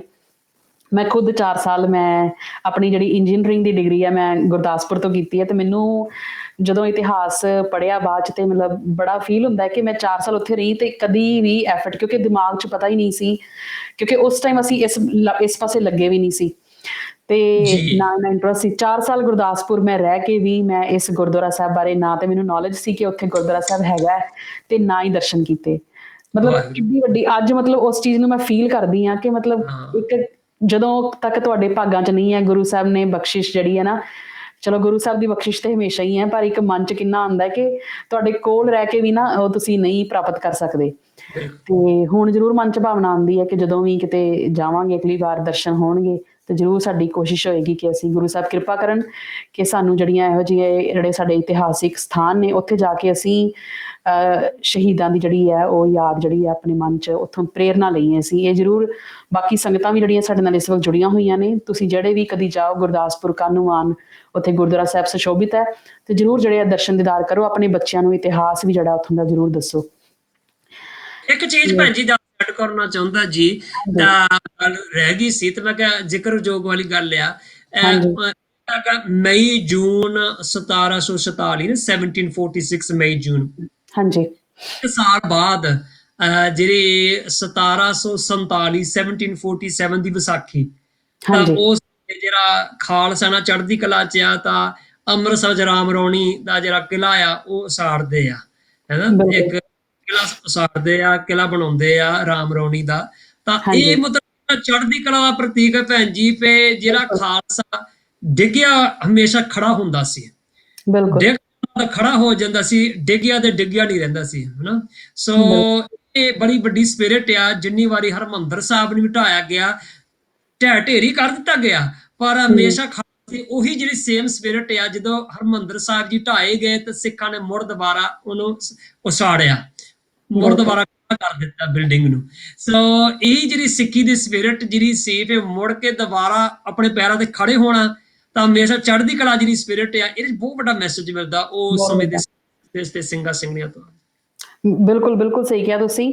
ਸੋ ਜਿਹੜਾ ਲਖਪਤ ਰਾਏ ਕਦੀ ਕਹਿੰਦਾ ਸੀ ਕਿ ਮੈਂ ਸਿੱਖਾਂ ਦਾ ਖੁਰਾ ਖੋਜ ਮਿਟਾ ਦੇਣਾ ਹੈ, ਤੇ ਉਹਨੇ ਜਿਹੜੇ ਜਲੂਸ ਕੱਢੇ, ਇੰਨਾ ਉਹਨੇ ਜਹੀਆ ਖਾਨ ਦੇ ਅੱਗੇ ਸਾਰਾ ਡਰਾਮਾ ਕੀਤਾ, ਸਾਰਾ ਕੁਝ। ਤੇ ਦੇਖਿਆ ਜਾਵੇ ਤੇ ਕੁਝ ਮਹੀਨਿਆਂ ਬਾਅਦ ਹੀ ਜਿਹੜੇ ਸਿੱਖਾਂ ਨੇ ਅੰਮ੍ਰਿਤਸਰ ਦੇ ਵਿੱਚ, ਜਿਵੇਂ ਤੁਸੀਂ ਦੱਸਿਆ ਕਿ ਉਹਨਾਂ ਨੇ ਉੱਥੇ ਗੁਰਮੱਤਾ ਵੀ ਪਾਸ ਕੀਤਾ ਤੇ ਸਰਬੱਤ ਖਾਲਸਾ ਵੀ ਕੀਤਾ। 1747 ਦਾ ਜਿਹੜਾ ਇਤਿਹਾਸ ਹੈ, ਤੇ ਉੱਥੇ ਹੀ ਉਹਨਾਂ ਨੇ ਜਿਹੜੀ ਸਿੱਖਾਂ ਦੀ ਜਿਹੜੀ ਪੱਕੀ ਰਿਹਾਇਸ਼ ਸੀ ਰਾਮ ਰੌਣੀ, ਉਹਦੀ ਜਿਹੜੀ ਹੈ ਉਸਾਰੀ ਵੀ ਕੀਤੀ। ਤੇ ਅਖੀਰ ਤੇ ਭਾਈ ਸਾਹਿਬ, ਇਸ ਤੋਂ ਬਾਅਦ ਜਦੋਂ ਅਸੀਂ ਹੁਣ ਲਖਪਤ ਰਾਏ ਦੀ ਗੱਲ ਕਰੀਏ, ਤੇ ਲਖਪਤ ਰਾਏ ਦਾ ਬਾਅਦ ਚ ਕੀ ਬਣਿਆ, ਉਹਦਾ ਕੀ ਇਤਿਹਾਸ ਹੈ ਬਾਅਦ ਵਿੱਚ? ਛੋਟੇ ਘੱਲੂਘਾਰੇ ਲਖਪਤ ਜੀ, ਲਖਪਤ ਰਾਏ ਸਿੰਘਾਂ ਦੇ ਹੱਥ ਵਿੱਚ ਆ ਜਾਂਦਾ ਆ। ਜੀ ਤਾਂ ਦੱਸਿਆ ਜਾਂਦਾ ਫਿਰ ਲਖਪਤ ਰਾਏ ਨੂੰ, ਉਹਨੂੰ ਜਦੋਂ ਇਹ ਕੌੜਾ ਮੱਲ ਜੀ ਨੇ ਫੜਾਇਆ ਸੀ। ਹਾਂਜੀ ਕੌੜਾ ਮੱਲ ਜੀ, ਆ ਵੀ ਉਹਨਾਂ ਦੇ ਵੱਡੀ ਰੋਲ ਆ ਕੌੜਾ ਮੱਲ ਜੀ ਦੀ। ਬਿਲਕੁਲ ਕੌੜਾ ਮੱਲ ਜੀ ਨੇ ਪੈਸੇ ਦੇ ਕੇ ਤਾਂ ਕੌੜੇ ਆਪਣੇ ਲਖਪਤ ਰਾਏ ਨੂੰ ਆਪਣੇ ਫੜਾ ਦਿੱਤਾ ਸਿੰਘਾਂ ਨੂੰ। ਹੂੰ ਤਾਂ ਮਤਲਬ ਪੈਸੇ ਦੇ, ਕਿਉਂਕਿ ਉਹ ਵੈਸੇ ਪ੍ਰਿਜ਼ਨਰ ਬਣ ਚੁੱਕਾ ਸੀ, ਹਾਂਜੀ ਤਾਂ ਉਹਨੂੰ ਜੇਲ੍ਹ ਵਿੱਚੋਂ ਕਢਾਇਆ ਕੌੜਾ ਮੱਲ ਜੀ ਨੇ ਪੈਸੇ ਦੇ ਕੇ। ਜੇਲ੍ਹ ਵਿੱਚੋਂ, ਜਿਹੜੀ ਸਰਕਾਰੀ ਜੇਲ੍ਹ ਵਿੱਚੋਂ ਕੱਢ ਕੇ ਸਿੰਘਾਂ ਨੂੰ ਫੜਾ ਦਿੱਤਾ, ਤੇ ਸਿੰਘਾਂ ਨੂੰ ਜੋ ਫੜਾਇਆ ਗਿਆ, ਤਾਂ ਉਸ ਸਮੇਂ ਇੱਕ ਟੋਹਾ ਜਿਹਾ ਜ਼ਮੀਨ ਵਿੱਚ ਗੱਡ ਕੇ ਤੇ ਟੋਏ ਦੇ ਵਿੱਚ ਨੂੰ ਰੱਖਿਆ ਗਿਆ, ਤੇ ਟੋਏ ਦੇ ਵਿੱਚ ਉਹਨਾਂ ਨੇ ਥੋੜਾ ਜਿਹਾ ਕਬਰ ਕੀਤਾ। ਤਾਂ ਇਸ ਤਰ੍ਹਾਂ ਦੱਸਿਆ ਗਿਆ ਕਿ ਜਿਸ ਬੰਦੇ ਨੇ ਸਿੱਖਾਂ ਦੇ ਨਾਲ ਕਹਿਰ ਕਰ ਚੁੱਕੇ ਸੀ, ਦੀਵਾਨ ਕੌੜਾ ਮੱਲ ਜੀ, ਹਾਂਜੀ ਕੌੜਾ ਮੱਲ ਜੀ ਤੋਂ ਕੋਈ ਪੁੱਛ ਰਿਹਾ ਜੀ, ਮਿੱਠਾ ਮਨ ਕਰਕੇ ਉਹਨੂੰ ਜਾਣਿਆ ਜਾਂਦਾ ਸੀ ਕੌੜਾ ਮੱਲ ਜੀ ਨੂੰ। ਉਹਨਾਂ ਦੇ ਟੋਏ ਦੇ ਵਿੱਚ ਰੱਖਿਆ ਗਿਆ ਸੀ। ਤਾਂ ਉਹ ਕਹਿ ਸਕਦੇ ਬਹੁਤ ਉਹਨਾਂ ਨੂੰ ਸਫਰ ਕਰਨਾ ਪਿਆ ਉਹਨਾਂ ਨੂੰ। ਉਹ ਬਾਅਦ ਵਿੱਚ ਉਹ ਮਰ ਗਿਆ ਸੀ। ਸੋ ਉਹ ਟੋਏ ਦੇ ਵਿੱਚ ਰੱਖਿਆ ਗਿਆ ਸੀ। ਵੈਸੇ ਦੱਸਿਆ ਜਾਂਦਾ ਵੀ ਜਿਹੜਾ ਖਾਲਸਾ ਆ, ਇਹ ਭਾਈ ਅਮਰੀਕ ਸਿੰਘ ਚੰਡੀਗੜ੍ਹ ਦੇ ਜਾ ਜ਼ਿਕਰ ਕਿਤਾਬ ਵਿੱਚ ਨਹੀਂ ਮੈਂ ਪੜ੍ਹਿਆ ਵੈਸੇ, ਪਰ ਉਹਨਾਂ ਦੇ ਮੈਂ ਸੁਣਿਆ ਸੀ। ਤੇ ਜਿਹੜਾ ਖਾਲਸਾ ਸੀ, ਜਦੋਂ ਕਿਸੇ ਨੇ ਜੰਗਲ ਪਾਣੀ ਕਰਨਾ ਸੀ, ਉਸ ਟੋਏ ਦੇ ਵਿੱਚ ਜਾਂਦੇ ਸੀ, ਤਾਂ ਉਸ ਟੋਏ ਦੇ ਵਿੱਚ ਹੀ ਲਖਪਤ ਰਾਏ ਨੂੰ ਰੱਖਿਆ ਸੀ।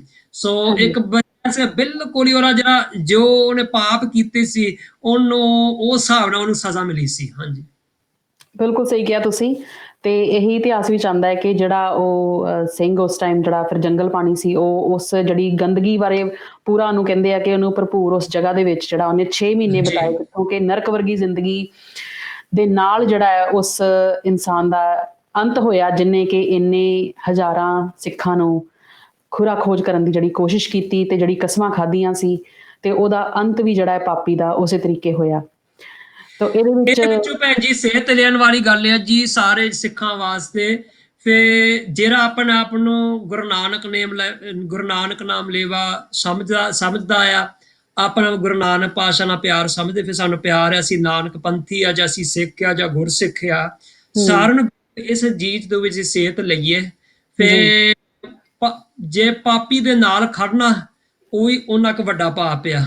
ਬਿਲਕੁਲ। ਤਾਂ ਦੇਖੋ ਜੀ, ਉਸ ਪਾਪੀ ਇਨਸਾਨ ਨੂੰ ਐਂਡ ਦੇ ਵਿੱਚ ਹਰੇਕ ਨੂੰ ਲਿਖਾ ਦੇਣਾ ਪਊਗਾ। ਸਿੱਖਾਂ ਨੂੰ ਮਾਰਨ ਵਾਲੇ ਆਪ ਮੁੱਕੇ, ਸਿੱਖ ਨਹੀਂ ਉਹ ਮੁੱਕਦੇ। ਤਾਂ ਅੱਜ ਦੇ ਮੌਜੂਦਾ ਇਤਿਹਾਸ ਵਿੱਚ ਜਿਹੜੇ ਸਿੱਖਾਂ ਦੇ ਕਾਤਲ ਆ, ਅੱਜ ਵੀ ਬੇਸ਼ੱਕ ਉਹ ਨਹੀਂ ਜੇਲ੍ਹਾਂ ਦੇ ਵਿੱਚ ਬਾਹਰ ਘੁੰਮ ਫਿਰ ਰਹੇ ਆ, ਪਰ ਜੇ ਸੱਚਮੁੱਚ ਕੋਈ ਗੁਰੂ ਨਾਨਕ ਨਾਮ ਲੇਵਾ ਆਪਣੇ ਆਪ ਨੂੰ ਸ਼ਬਦ ਹੈ, ਗੁਰੂ ਨਾਨਕ ਪਾਤਸ਼ਾਹ ਨੇ ਪਿਆਰ ਕਰਦਾ, ਨਾਨਕ ਪੰਥੀ ਕੋਈ ਸਿੱਖ ਹੈ, ਤਾਂ ਜ਼ਰੂਰ ਜ਼ਾਲਮ ਦੇ ਨਾਲ ਨਾ ਖੜੇ ਹੋਣ, ਤਾਂ ਜ਼ਰੂਰ ਤੁਸੀਂ ਸੱਚ ਦੇ ਨਾਲ ਖੜੇ ਹੋ। ਖਾਸ ਕਰਕੇ ਜਿਹੜੇ ਵਕੀਲਾਂ ਨੂੰ ਬੇਨਤੀ ਆ, ਫਿਰ ਅਸੀਂ ਵਕੀਲ ਉਹੀ ਚੰਗੇ ਲੱਗਦੇ ਆ ਜਿਹੜੇ ਹੱਕ ਸੱਚ ਦੇ ਨਾਲ ਖੜੇ ਹੋਏ ਆ। ਤਾਂ ਜਿਹੜੇ ਸੱਚ ਦੇ ਨਾਲ ਖੜੇ ਤਾਂ ਉਹ ਕੰਮ ਕਰਦੇ, ਸੰਘਰਸ਼ ਕਰਦੇ ਆ। ਜੇ ਅਸੀਂ ਇਦਾਂ ਦੇ ਜ਼ਾਲਮਾਂ ਦੀ ਅਸੀਂ ਸਪੋਰਟ ਕਰਦੇ ਆ ਤਾਂ ਇਹ ਇੱਥੇ ਵੀ ਸਾਨੂੰ ਸ਼ੋਭਾ ਨਹੀਂ ਮਿਲੂਗੀ, ਤਾਂ ਗਾਂ ਜਾ ਕੇ ਵਾਹਿਗੁਰੂ ਦੇ ਦਰਗਾਹ ਵਿੱਚ ਸਾਨੂੰ ਸ਼ੋਭਾ ਨਹੀਂ ਮਿਲਣੀ। ਬਿਲਕੁਲ, ਬਹੁਤ ਸਹੀ ਗੱਲ ਕੀਤੀ ਤੁਸੀਂ ਭਾਈ ਸਾਹਿਬ ਕਿ ਸਾਨੂੰ ਬਹੁਤ ਕੁਛ ਜਿਹੜਾ ਛੋਟਾ ਕਲਾਕਾਰੂ ਜਿਹੜਾ ਇਤਿਹਾਸ ਹੈ, ਸਾਕਾ ਜਿਹੜਾ ਹੈਗਾ ਹੈ, ਇਹ ਸਾਨੂੰ ਬਹੁਤ ਸਾਰੀਆਂ ਜਿਹੜੇ ਇਤਿਹਾਸ ਤੋਂ ਜਿਹੜਾ ਸਾਨੂੰ ਸਿੱਖਿਆ ਲੈਣ ਦੀ ਲੋੜ ਹੈਗੀ ਹੈ। ਸਿੰਘਾਂ ਦੀ ਚੜ੍ਹਦੀ ਕਲਾ ਤੇ ਕਿਵੇਂ ਸਿੰਘ ਜਿਹੜੇ ਸੀ ਇੰਨੇ ਆਪਣੇ ਧਰਮ ਦੇ ਵਿੱਚ ਇੰਨੇ ਨਿਰਪੱਖ ਸੀ ਤੇ ਇੰਨੇ ਜੁਝਾਰੂ ਸਿੰਘ ਸੀ, ਕਿੰਨੇ ਫੁਰਤੀਲੇ ਦੇ ਵਿੱਚ ਵੀ ਸੀ ਉਸ ਟਾਈਮ ਉਹ। ਤੇ ਜੀ ਕਿਸ ਤਰ੍ਹਾਂ ਇਹ ਸਾਰਾ ਛੋਟਾ ਘੱਲੂਘਾਰਾ ਦਾ ਜਿਹੜਾ ਪੂਰਾ ਕਾਂਡ ਹੈ ਦੇਖਿਆ ਜਾਵੇ ਤੇ ਇਹ ਬਹੁਤ ਸਾਰੀ ਸਾਨੂੰ ਪ੍ਰੇਰਨਾ ਲੈਣ ਦੀ ਲੋੜ ਹੈ, ਬਹੁਤ ਕੁਝ ਸਿੱਖਣ ਦੀ ਲੋੜ ਹੈ। ਖਾਸ ਕਰਕੇ ਜਿਹੋ ਜਿਹੇ ਅੱਜ ਦੇ ਵੀ ਹਾਲਾਤ ਬਣੇ ਹੋਏ ਨੇ, ਅਸੀਂ ਜੇ ਸੇਧ ਲੈਣੀ ਹੋਵੇ ਤੇ ਉਹ ਜੇ ਲਈਏ ਤੇ ਅੱਜ ਸਾਨੂੰ ਸ਼ਾਇਦ ਸਾਡੇ ਕੋਲ ਅੱਜ ਹਾਲਾਤ ਇਹੋ ਜਿਹੇ ਨਾ ਹੁੰਦੇ, ਪਰ ਇੱਥੇ ਵਿਚਕਾਰ ਕੁਝ ਕਮੀ ਅਸੀਂ ਜਿਹੜੀ ਇੰਨੀਆਂ ਸ਼ਹੀਦੀਆਂ ਤੋਂ ਬਾਅਦ ਵੀ ਅਸੀਂ ਇਹ ਸਿੱਖ ਨਹੀਂ ਪਾ ਰਹੇ। ਸਹੀ ਹੈ। ਇਹ ਸ਼ਾਇਦ ਇੱਕ ਤਾਂ ਭੈਣ ਜੀ ਹੋ ਸਕਦਾ, ਇੱਕ ਤਾਂ ਸਾਨੂੰ ਇਤਿਹਾਸ ਬਾਰੇ ਤੇ ਪਤਾ ਹੀ ਨਹੀਂ। ਜਿਹੜਾ ਇਤਿਹਾਸ ਕਿਤਾਬਾਂ ਵਿੱਚ ਵੀ ਲਿਖਿਆ ਜਾਂਦਾ ਆ, ਸਕੂਲਾਂ ਦੇ ਵਿੱਚ, ਖਾਸ ਕਰਕੇ ਇੰਡੀਆ ਦੇ ਵਿੱਚ, ਪੰਜਾਬ ਦੇ ਵਿੱਚ, ਉਹਦੇ ਵਿੱਚ ਬਹੁਤ ਗਲਤ ਲਿਖਿਆ ਆ। ਜਿੱਥੇ ਮਾੜੀ ਮੋਟੀ ਸਿੱਖੀ ਦੀ ਗੱਲ ਹੁੰਦੀ ਸੀ ਉਹ ਹੁਣ ਕੱਟ ਦਿੱਤੀ ਗਈ ਸਿਲੇਬਸ ਵਿੱਚੋਂ। ਸੋ ਸਾਨੂੰ ਜ਼ਿਆਦਾ ਮਨੋਰੰਜਨਾਂ ਦੇ ਨਾਲ ਜੋੜਿਆ ਗਿਆ। ਜਿੰਨੇ ਮਰਜ਼ੀ ਦੇ ਨਾਮ ਬੱਚਿਆਂ ਤੋਂ ਤੁਸੀਂ ਸੁਣ ਸਕਦੇ ਆ, ਗਾਉਣ ਵਾਲੇ ਜਿਹੜੇ ਗਾਇਕ ਟੁੱਟੇ ਭੱਜੇ ਦੇ ਗੀਤ ਗਾਉਂਦੇ ਆ, ਬਿਲਕੁਲ ਜਿਹੜਾ ਆਪਣੇ ਸੱਭਿਆਚਾਰ ਨੂੰ ਖਤਮ ਕਰਨ ਦੇ ਤੁਲੇ ਹੋਏ ਆ, ਉਹਨਾਂ ਦੇ ਗੀਤਕਾਰਾਂ ਦੇ ਨਾਮ ਸ਼ਾਇਦ ਸਾਡੇ ਨੌਜਵਾਨ ਜਾਣਦੇ ਆ, ਗੀਤ ਵੀ ਚੇਤੇ ਆ, ਪਰ ਨਾ ਸਾਨੂੰ ਬਾਣੀ ਚੇਤੇ ਆ, ਨਾ ਸਾਨੂੰ ਇਤਿਹਾਸ ਚੇਤੇ ਆ। ਏਦਾਂ ਦੇ ਦਲੇਰ ਪ੍ਰਸਿੱਧ ਜਿਹੜੇ ਸਾਡੇ ਗੁਰਸਿੱਖ ਆ, ਜਿਨ੍ਹਾਂ ਨੇ ਬਹੁਤ ਵੱਡੀ ਦੇਣ ਆ ਸਾਡੀ ਕੌਮ ਦੇ ਵਿੱਚ, ਸਾਡੇ ਅੱਜ ਜੇ ਅਸੀਂ ਬੈਠੇ ਸਹੀ ਸਲਾਮਤ ਉਹਨਾਂ ਦੇ ਕਰਕੇ ਬੈਠੇ ਆ, ਉਹ ਅਸੀਂ ਭੁੱਲ ਚੁੱਕੇ ਆ। ਤਾਂ ਇਹ ਕੁਝ ਸਾਡੀਆਂ ਗਲਤੀਆਂ ਆ, ਕੁਝ ਸਾਡੇ ਜਿਹੜੇ ਵੱਡੇ ਸੰਸਥਾਵਾਂ ਆ ਉਹਨਾਂ ਦੀ ਗਲਤੀਆਂ ਵੀ ਆ।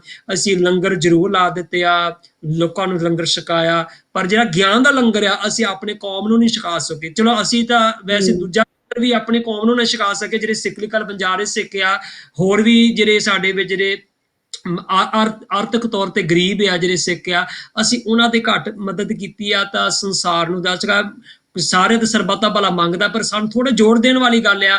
ਫਿਰ ਅਸੀਂ ਆਪਣੇ ਕੌਮ ਵੱਲ ਸੋਚੀਏ, ਅਸੀਂ ਗਿਆਨ ਦਾ ਲੰਗਰ ਵੀ ਲਾਈਏ, ਅਸੀਂ ਆਪਣੇ ਕੌਮ ਦੇ ਭਵਿੱਖ ਬਾਰੇ ਸੋਚ ਕੇ ਤਾਂ ਉਹਨਾਂ ਨੂੰ ਆਪਣੇ ਨੌਲੇਜ ਨਾਲ, ਇਤਿਹਾਸ ਨਾਲ ਜ਼ਰੂਰ ਜੋੜੀਏ।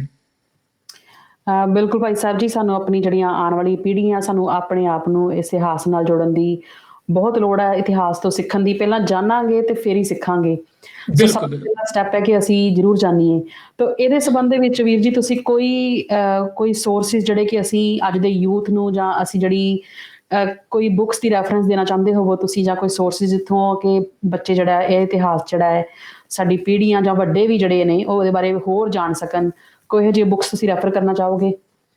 ਹਾਂਜੀ, ਇੱਕ ਤਾਂ ਮੈਂ ਸਾਰੀ ਸੰਗਤ ਨੂੰ ਜਾਣੂ ਕਰਾਉਣਾ ਚਾਹੁੰਦਾ ਆ ਤੇ sikhbookclub.com www.sikhbookclub.com ਉੱਥੇ ਤੁਸੀਂ ਫ੍ਰੀ ਮੈਂਬਰ ਬਣ ਸਕਦੇ ਆ।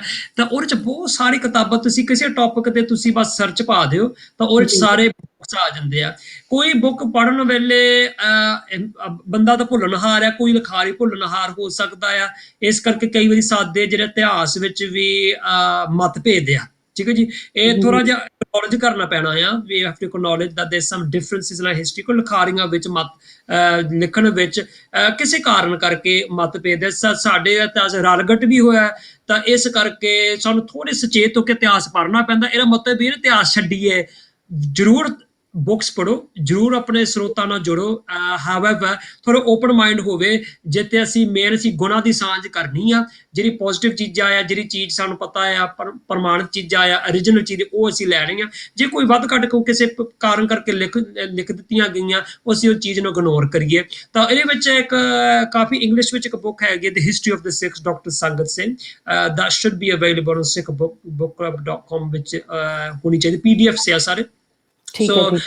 ਇਸ ਕੁਆਇਟ ਵਿਸਤਾਰ ਦੇ ਵਿੱਚ ਉਹਨਾਂ ਨੇ ਡੀਟੇਲ ਵਿੱਚ ਲਿਖਿਆ ਆ, ਡਾਕਟਰ ਸੰਗਤ ਸਿੰਘ ਨੇ, of the history of the Sikhs. I would say that's a good starting point. ਇੱਕ ਨਹੀਂ ਆਪਣਾ ਭਾਈ ਰਤਨ ਸਿੰਘ ਜੀ ਭੰਗੂ, ਪੰਤ ਪ੍ਰਕਾਸ਼, ਇਹ ਵੀ ਹੁਣ ਪਹਿਲਾਂ ਤਾਂ ਪੰਜਾਬੀ ਵਿੱਚ ਤਾਂ ਹੈਗਾ ਹੀ ਸੀ, ਪਰ ਹੁਣ ਇਹ ਅੰਗਰੇਜ਼ੀ ਵਿੱਚ ਵੀ ਟ੍ਰਾਂਸਲੇਟ ਕੀਤਾ ਗਿਆ ਹੈ। Part 1 ਜੀ Part 2 is available on sikhbookclub.com। ਉਹਦੇ ਚ ਪੰਜਾਬੀ ਵੀ ਦਿੱਤੀ ਗਈ, origignal ਵੀ ਦਿੱਤਾ ਗਿਆ ਆ, ਤੇ ਨਾਲ ਦੇ ਨਾਲ ਉਹ ਇੰਗਲਿਸ਼ ਟ੍ਰਾਂਸਲੇਸ਼ਨ ਵੀ ਦਿੱਤੇ ਗਏ, ਜਿਹੜੀ ਕਿਉਂਕਿ ਕਾਫੀ ਜਿਹੜੀ ਪੰਜਾਬੀ ਉਹ ਪੁਰਾਤਨ ਪੰਜਾਬੀ ਆ, ਜਿੱਤੇ ਕਈ ਵਰਡ ਆਮ ਬੰਦੇ ਨੂੰ ਵੀ ਸਮਝਣਾ ਔਖਾ ਹੋ ਜਾਂਦਾ।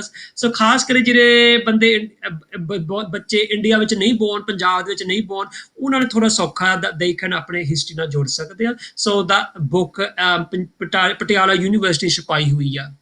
ਠੀਕ ਹੈ ਜੀ। ਤੇ ਤੁਸੀਂ ਸਾਨੂੰ ਇੱਕ ਵਾਰੀ ਮੈਸੇਜ ਵੀ ਕਰ ਦੇਣਾ, ਤਾਂ ਕਿ ਅਸੀਂ ਇੱਥੇ ਜਿਹੜਾ ਅਸੀਂ ਕਮੈਂਟਸ ਦੇ ਵਿੱਚੋਂ ਜਿਹੜਾ ਬੁੱਕ ਦਾ ਨਾਮ ਹੈ ਉਹ ਅਸੀਂ ਮੈਂਸ਼ਨ ਕਰ ਦਾਂਗੇ। ਤੇ ਬਾਕੀ ਜਿਵੇਂ ਭਾਈ ਸਾਹਿਬ ਨੇ ਦੱਸਿਆ ਕਿ ਜਿਹੜੇ ਤੁਸੀਂ ਆਨਲਾਈਨ ਰਿਸੋਰਸਿਸ ਦੇਖਣੇ ਹੋਣ ਤਾਂ www.sikhbookclub ਜਿਹੜਾ ਹੈ ਉਹ ਇੱਕ ਬਹੁਤ ਵਧੀਆ ਸੋਰਸ ਹੈ। ਮੈਂ ਖੁਦ ਵੀ ਉਸ ਤੋਂ ਬਹੁਤ ਸਾਰੀਆਂ ਬੁੱਕਸ ਜਿਹੜੀਆਂ ਰੈਫਰ ਕਰਦੀ ਹਾਂ। ਤਾਂ ਇੱਕ ਖਜ਼ਾਨਾ ਅਸੀਂ ਕਹਿ ਸਕਦੇ ਹਾਂ ਕਿ ਤੁਹਾਨੂੰ ਆਨਲਾਈਨ ਬਿਲਕੁਲ ਹੀ ਫ੍ਰੀ, ਕੋਈ ਕਾਸਟ ਨਹੀਂ ਹੈ। ਤੁਸੀਂ ਉੱਥੋਂ ਬੁੱਕ ਡਾਊਨਲੋਡ ਕਰਕੇ ਆਪਣੇ ਆਈਪੈਡ ਜਾਂ ਕਿਸੇ ਵੀ ਤੁਸੀਂ ਸਕਰੀਨ ਤੇ ਇਹਨੂੰ ਡਾਊਨਲੋਡ ਕਰਕੇ ਪੜ੍ਹ ਸਕਦੇ ਹੋ। ਤਾਂ ਬੜਾ ਇੱਕ ਈਜ਼ੀ ਪੰਜਾਬ ਡਿਜੀਟਲ ਲਾਇਬ੍ਰੇਰੀ ਤੇ ਵੀ ਇੱਕ ਛੋਟੇ ਘੱਲੂਘਰ ਦੀ ਕਿਤਾਬ ਹੈਗੀ ਆ। ਜੀ ਤਾਂ ਪੰਜਾਬ ਉਹ ਪੁਰਾਤਨ ਕਿਤਾਬਾਂ ਦਾ ਉਹ ਜਿਹੜੇ ਹੈਗੇ ਉਹਨਾਂ ਦੇ ਜ਼ਿਆਦਾ ਉਹ ਸਕੈਨ ਕਰਕੇ ਉਹਨਾਂ ਨੇ ਉੱਪਰ ਅਪਲੋਡ ਕੀਤੀਆਂ। ਸੋ ਉਹਦੇ ਵਿੱਚ ਕਿਤਾਬ ਹੈ ਛੋਟੇ ਘੱਲੂਘਾਰੇ ਬਾਰੇ, ਪੰਜਾਬ ਡਿਜੀਟਲ ਲਾਇਬ੍ਰੇਰੀ ਵੀ। ਤਾਂ ਉਹਦੇ ਚ ਹੋਰ ਆਪਣੇ ਜਿਹੜੇ ਪੁਰਾਤਨ ਖਰੜੇ ਆ ਜਾਂ ਪੁਰਾਤਨ ਜਿਹੜੇ ਸਰੋਤ ਆ ਉਹ ਵੀ ਉਹਨਾਂ ਨੇ ਸਕੈਨ ਕੀਤੇ ਆ। ਸੋ ਵੀ ਮੈਂ ਰეკਮੈਂਡ ਕਰੂੰਗਾ। ਕਰਮ ਸਿੰਘ ਹਿਸਟੋਰੀਅਨ ਦਾ ਹੈ ਮੇਰੇ ਖਿਆਲ ਨਾਲ, ਕਰਮ ਸਿੰਘ ਜੀ ਹਿਸਟੋਰੀਅਨ ਦਾ ਛੋਟੇ ਘੱਲੂਘਾਰੇ ਦਾ ਇਤਿਹਾਸ। ਜੀ। ਸੋ ਬਹੁਤ ਤੁਸੀਂ ਵਡਮੁੱਲੀ ਜਾਣਕਾਰੀ ਭਾਈ ਸਾਹਿਬ ਅੱਜ ਸਾਡੇ ਨਾਲ ਸਾਂਝੀ ਕੀਤੀ ਹੈ, ਜਿਹੜਾ ਅੱਜ ਦਾ ਇਤਿਹਾਸਿਕ ਦਿਨ ਸੀ।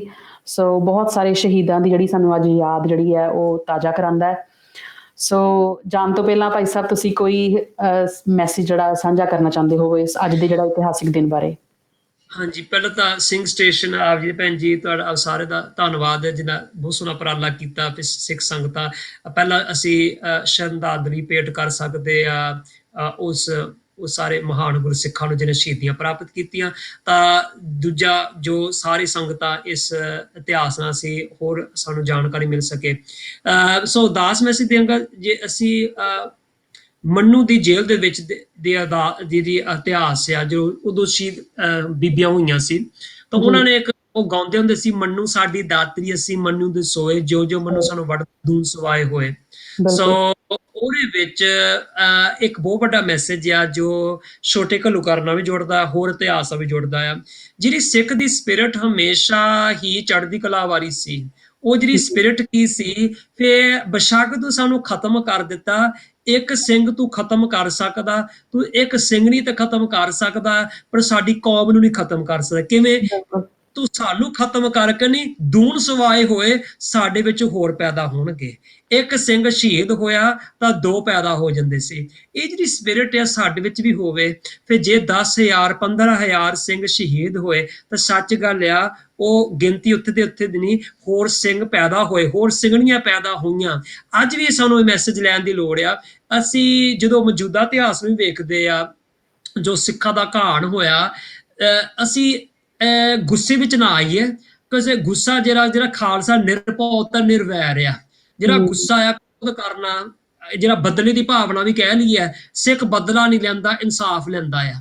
ਸੋ ਇਹਦੇ ਵਿੱਚ ਜਿਹੜੀ ਇੱਕ ਬਸ ਇੱਕ ਸ਼ਬਦ ਦੇ ਵਿੱਚ ਹੀ ਉਹ ਫੀਲਿੰਗ ਚੇਂਜ ਹੋ ਜਾਂਦੀ ਆ।